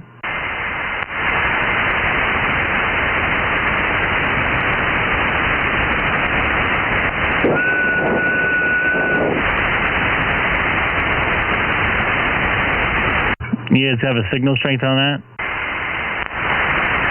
It's like an S2 to me. Maybe he's just checking propagation. The power of the whistle. +9 over here with my +9 over here with my preamp on. Oh, it sounds like he's your way. He's probably watching the stream, and he wants to whistle and see how strong his signal is. Turn up your power. Come on, Mr. Whistler. Let's see if you can get up to it S5.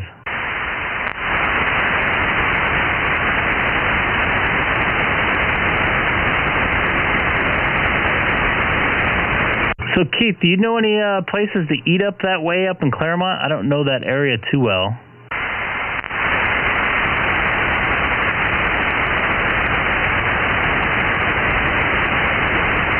Well, I've been out of the area for over 30 years, so you might be up on it more than I am.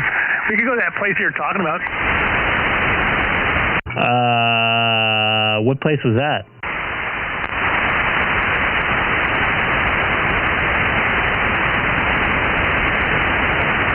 Indian Hill. Oh, I don't think that place is open till like 11 o'clock or something like that, so I don't know if you want to wait.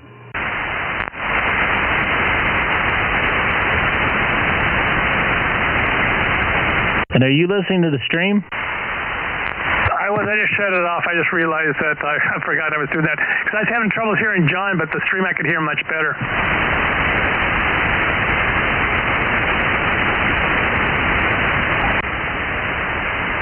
I had to turn my preamp off because the noise was starting to get to my head. I had it up so I can listen to Daniel out in, where was he at, Garden Grove? Right, Garden Grove.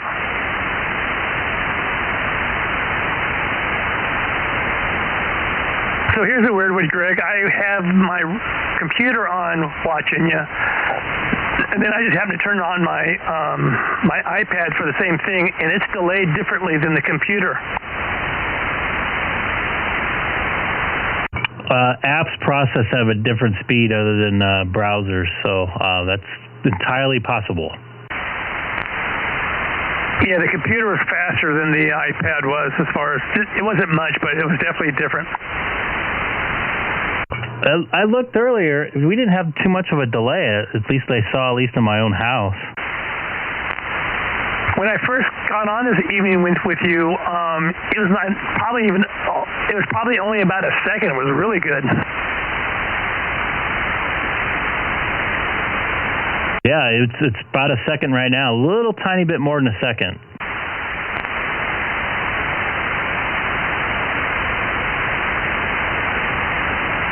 About a second and a half. That's not bad. I'm thinking about streaming on Twitch as well, which will probably add about 6 seconds of delay. I'm not keen to what Twitch is all about. I did some tests where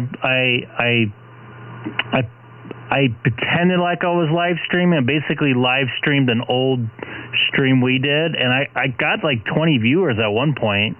I don't have any followers, so it was definitely found. Huh. Maybe we'll save that conversation over a bite to eat. Yeah, there's a lot of ham radios on there. You can kind of explain it more to me because I'm not up to speed when it comes to Twitch. Yeah, it's similar to YouTube. It's mainly for gamers, kind of, sort of, but yeah, we'll chat about it.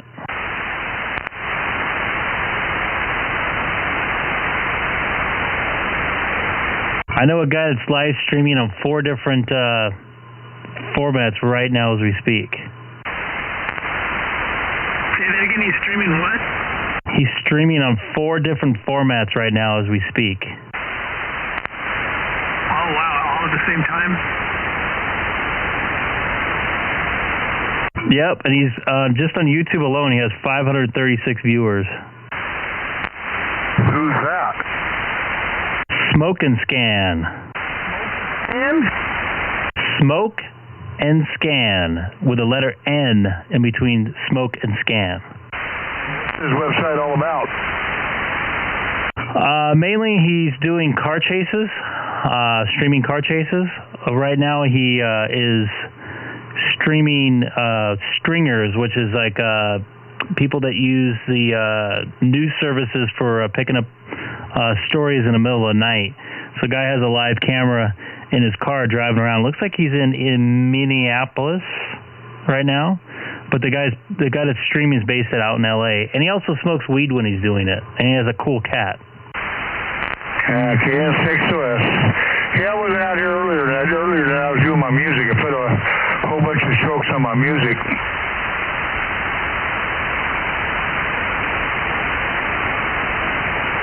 Were you playing tonight? Yeah, I was doing a lot of things. Let me see how many strokes I got. 10, 11, 12, 13, 14, 15. I got about 20 strokes on my music system now. And boy, what a difference it made.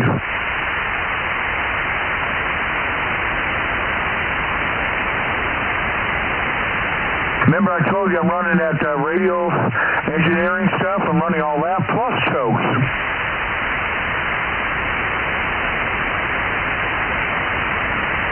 It's making your audio cleaner? Audio cleaner and knock down my legacy real fast.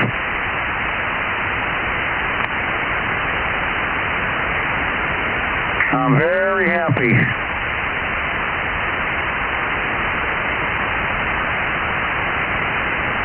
Yeah, I got to do a wedding here September. I got to do I'm a DJ for a wedding over there in Corona in your area for a big wedding. DJ Fred, KN6OS. I got to do a wedding. I'll be playing most of it when it started out slowly. It's going to be all country. That's it. They went all country. And I know the guy's getting married. I don't know his wife. I knew her dad, but I didn't know the daughters.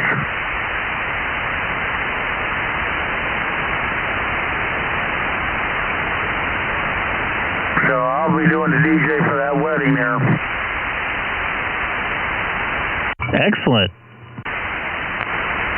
You gonna have a ham radio in your rack there? I'll have a ham radio there, so when you guys are out here talking, I don't know what night the wedding is.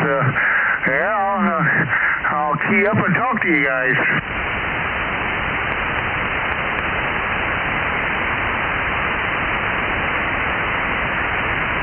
And for those of you just watching the stream, I put up Damien. That's his real name on his from his Smoke and Scan website, or sorry, YouTube page on my stream, so you get an idea what he's doing.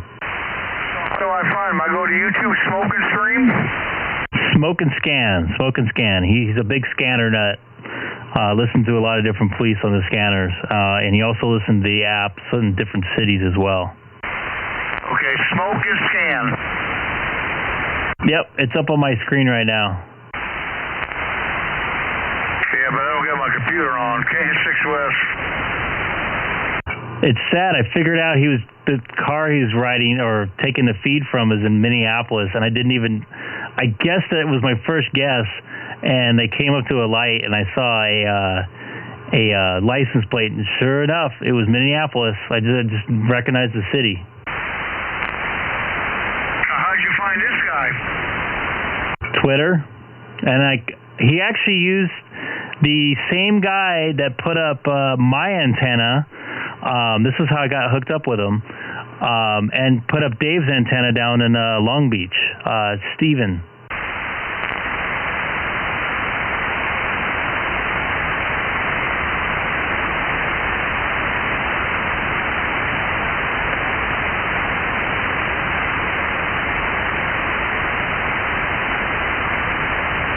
So I chat with him from time to time on the telephone. Good dude, very smart guy. Has a lot of followers between YouTube and Twitter. He regularly gets thousands of live stream views a night when he goes on.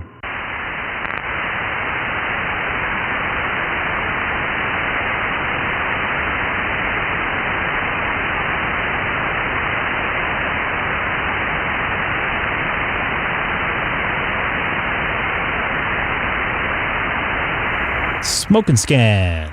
Well, that kind of reminds me when I was younger, I used to do with my friends smoke and watch the Three Stooges. That's exactly what he's doing, basically. Or W.C. Fields or any kind of cartoons. It just made everything more interesting.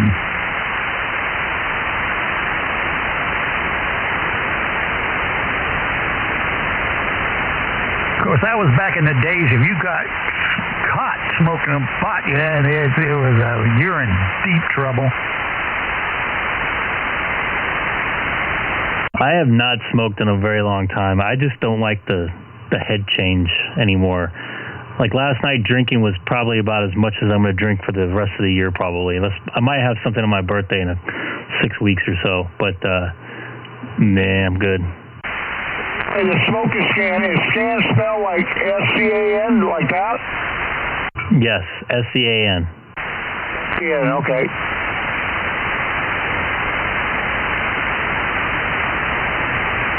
Well, the very first time I ever smoked pot, it was in the 70s, and me and a few of my friends went down to the beach. And I'd never smoked pot before, and so we smoked about 4 or 5 joints, and I got so high, and we got back in this guy's car, my friend's car, and we drove down Beach Boulevard at 10 miles an hour. And I said, wow, it feels like we're just floating. We're just floating down the street, and we were really, paranoid. Watch out for cops. Watch out for the police. Of course, the speed limit on Beach Boulevard is like 50 miles an hour, and we're going 10. And guess what? Got pulled over, got busted. I got a year of probation. No wonder my electric's all screwed up. Yep. So Somebody was trying to tell me something way back when, buddy. You don't need to hang out with this crowd. And I thought they were my best friends in the world, and yeah, they were. But as long as I, kind of went along with the thing, smoking pot and playing rock and roll music and all the other drugs that kind of went along with it. Greg, this guy Smoking Skin, does he live down here? He lives up in the valley. He goes back east too? He goes wherever the action is. Oh, so he takes his camera with him in the car and goes away, huh? No, he actually takes them off. He has deals with different YouTube channels and stringers and stuff like that to grab video, and they share resources. I remember in my younger days, they used to have guys with cameras like I got. They call them freelance guys. They still have those guys? Yeah, that's what these guys are doing. In fact, I did that for a little while. I had a camera in my car just in case and kind of drove around. I think the 2 months I did it, I got one video that sold. Yes. $150.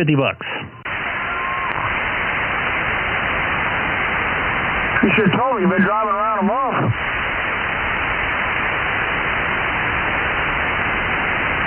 I think there's a car chase going on, too.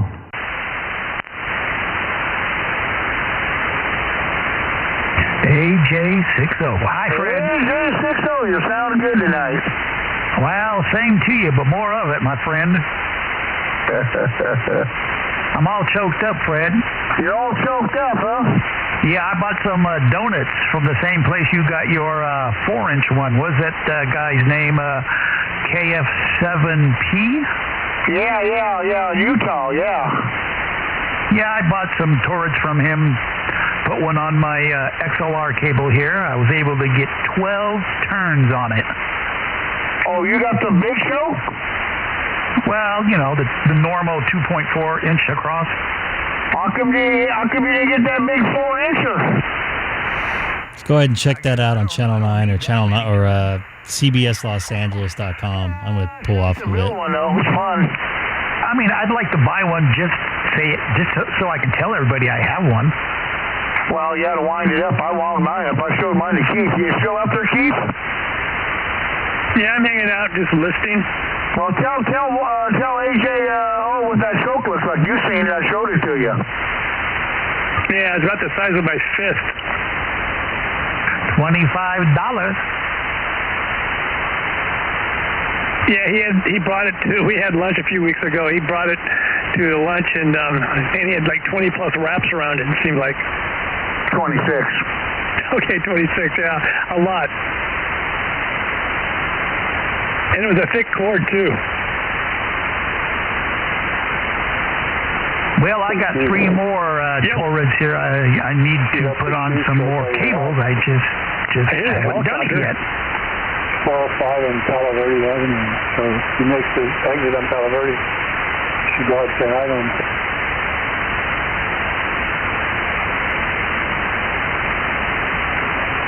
Hey, Curtis, you doubled with Dave and Keith. Okay, I wasn't saying anything important. I was just saying I got 3 more chokes here I can put on something. Is Ward out here tonight? I haven't heard him. I was wondering if he's going to go to the swap meet tomorrow. I don't know.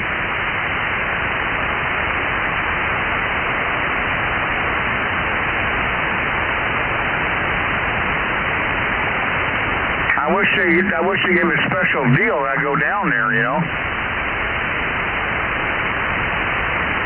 You do free donuts and coffee for a donation. I was going to ask Ward if he got any more chokes left.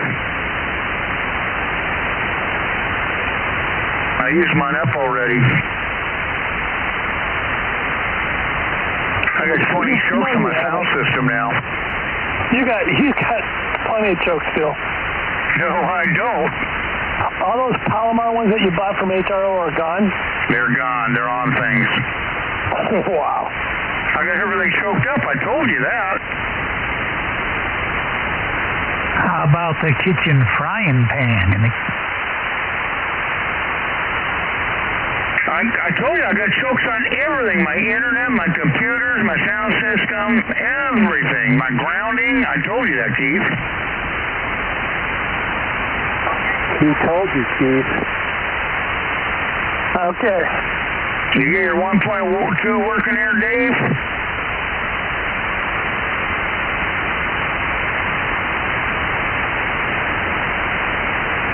I got mine working. Yeah, see, his is working. Dave, Curtis got his 1.2 working. Hey, Curtis, Dave got 1.2. He can't even talk 2 miles. Hey, Dave, how far are you away from Keith? A half a mile? Yeah, we're about a half a mile. Yeah, he can't even make it work a half a mile. Well, we haven't tried it yet. I'm gonna work with him maybe over the weekend. We're gonna see if we can get this thing working for him. Yeah, he's got something going wrong there. Well, I can go at least 20 miles to the Keller Peak repeater, and I'm using RG8X. All right, well, he can't even talk a half mile to Keith over there.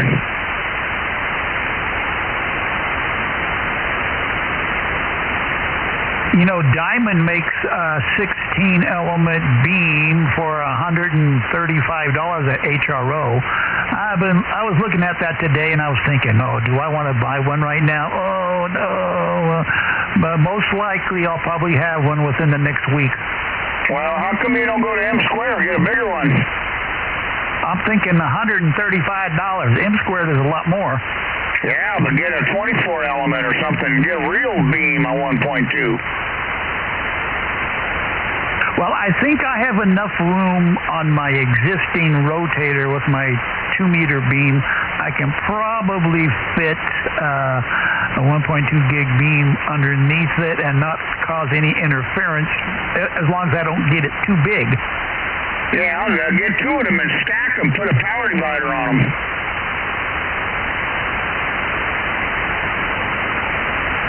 Well, right now I have a 2-inch ground plane, and I'm getting 20-something miles distance from that. So I got to start small and kind of work my way up, Fred. Well, I got a 16-element 1.2, and I have a 24-element 1.2. Yeah, and you have those, what, all horizontally polarized? Well, no. I lent Keith on the coax cable. I got to get another one. So when I get another one tomorrow, that way I'll be able to go ground plane, horizontal, and vertical. Yeah, see, if I buy a 1.2 gig beam, I want to put it vertically just in case I can't talk to anybody simplex. At least I'll be able to hit, a few repeaters. Right. Well, me and Keith right now, we're horizontal, so tomorrow I'll put up my other one. I won't be able to go vertical, so I can go vertical or horizontal. But I got him right now. He set up horizontal. I mean, it is cool. I'm excited because I can get into, Keller repeater, the D-Star repeater from my house. At least I'm getting somewhere, even though I've called CQ 100 times on 1296.1 single sideband. I haven't heard a soul out there. Okay, well, when you get your beam up there, then I'll swing my beam around. I think I got to raise up my antenna a little bit higher, get over my roof that way toward you. I don't have to raise it up more, maybe another 5 feet, so I'll get it over the roof. And then put a power divider on there, and me and you should be able to work. Yeah, that'd be cool. I mean, that's, I've never talked on 1.2 gigs before. I didn't know what it sounds like. Now I know. It's definitely has a unique sound to it. Even 440 sounds different than 2 meters. It's kind of more squeaky clean, I think, at the microwave range. Yeah, it gets lonely at the top.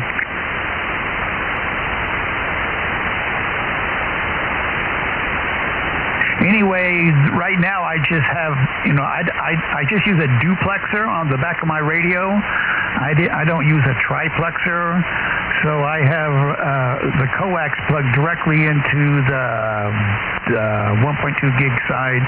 But I am using a duplexer for my, dual band verticals. Yeah, I'm plugged in there directly too. I'm running no triplexer or duplexer or nothing.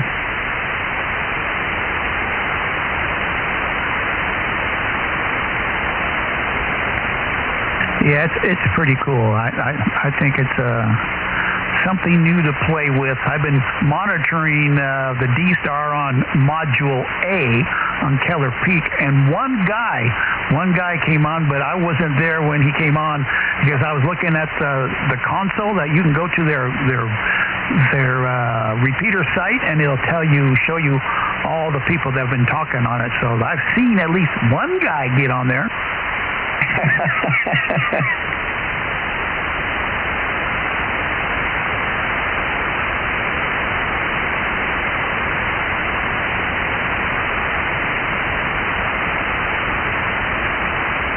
All right, gentlemen, I'm going to call it an evening. It's been a good chat. It's been a good evening, and we will talk to you guys later. This is WA6QXA. We're clear. Keith, I'll see you tomorrow morning. Sounds good. Hey, Chief, are you going to the swamp meet? I plan on it. Well, let me know if that guy's got a good... I'd go down there if I know he lowered the price on the chokes, but if it's the same price, you can get him over the internet to him, so why even go down there, you know? If I find out, you want me to text you or call you? Yeah. Okay, we can do that. Well, everybody's always interested in a deal, you know that. Right. Just remember, it's only open till like 10 or 11. How many chokes you got left? Well, I haven't counted them, but I still got. I got some more coming too. Oh! What? The ones you got coming? What more are you getting of? Mainly just like wall wart style. Oh, the small ones? Yeah, for wall warts. I'm going to choke all my wall warts. Okay. Remember, more turns the better. All right, WA6QXA, we're going to call it. You don't got no big chokes yet to put on your power supply? I put 2 1/4 on it today. Oh, I don't think Fred understands your English, Keith. yeah, I do. Okay, you put it on the AC side or the DC side or both? So I put one on my power supply, then I also put one on my conditioner into the house or into the shack. So that's what I did. Anyway, I'm going to bail. WA6QXA is calling an evening. Okay, Keith, the power supply, you got the AC side and you got the DC side. What side did you put it on, or did you put them on both? I put it on the side going into the power supply. Then I put the other one on the side going into the wall. Okay, well, now you need to choke on the DC side to go to your distributing bar. Say that again, Fred? What's that? I said say that again? You got to put a choke that comes out of your power supply, the DC side, it goes to your distributing bar there.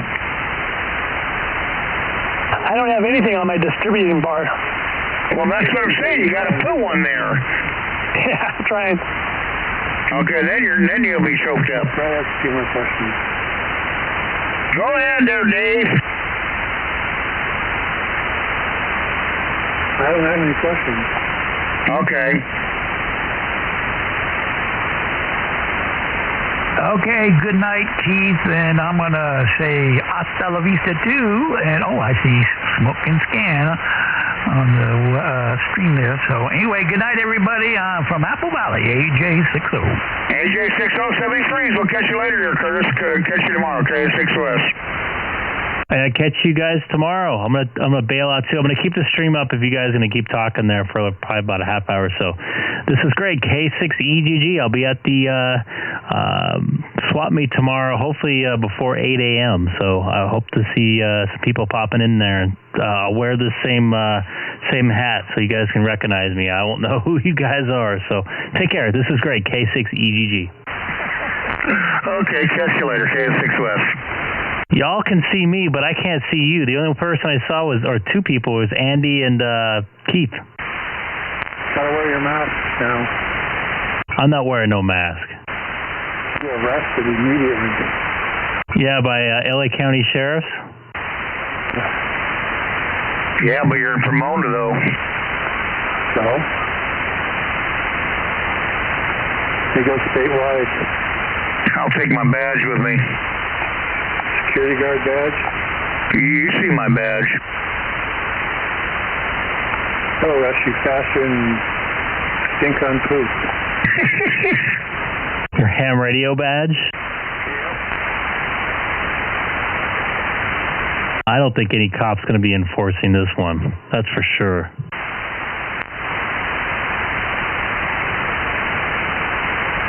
They're spread so thin now.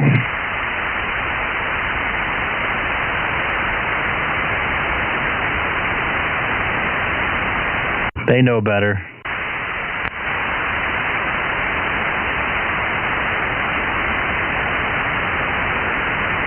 Yeah, Dave, you got to go down there. To the swap meet? Yeah, so you can force everything. I'm retired.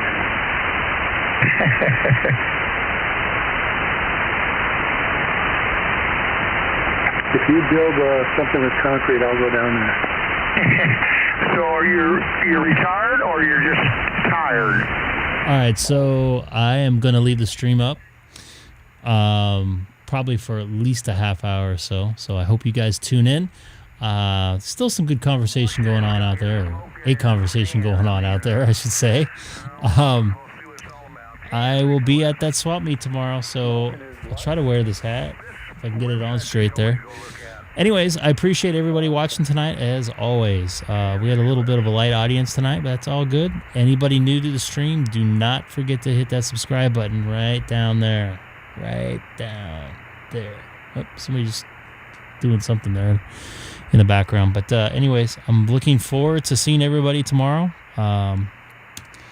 Meeting a couple new people out at the swap meet, bright and early, which I'm going to be getting up in about 5.5 hours, pretty much.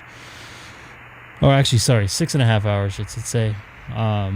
Anyways, have a good evening. This is great. K6EGG. Don't forget, the stream will be up still.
All right. Believe I'm going to call it a night as far as streaming now. Not too much conversation going on, obviously, right now. It's about 10 o'clock here. I was going to go cruise around some repeaters, but I think it's time for me to get to bed because I got to get up quite early. I'm going to go to that, the ham radio swap meet there in Claremont. So everybody, you guys take care. Thanks again for watching. If anybody new, you can go scroll back and kind of see the good conversation we have on here every other night, or every night, I should say. I'm on every other night. Hit that subscribe button there at the bottom right. Would really appreciate it. Trying to get up to 200 subscribers, so tell your friends also. This is Greg, K6EGG. Have a good evening.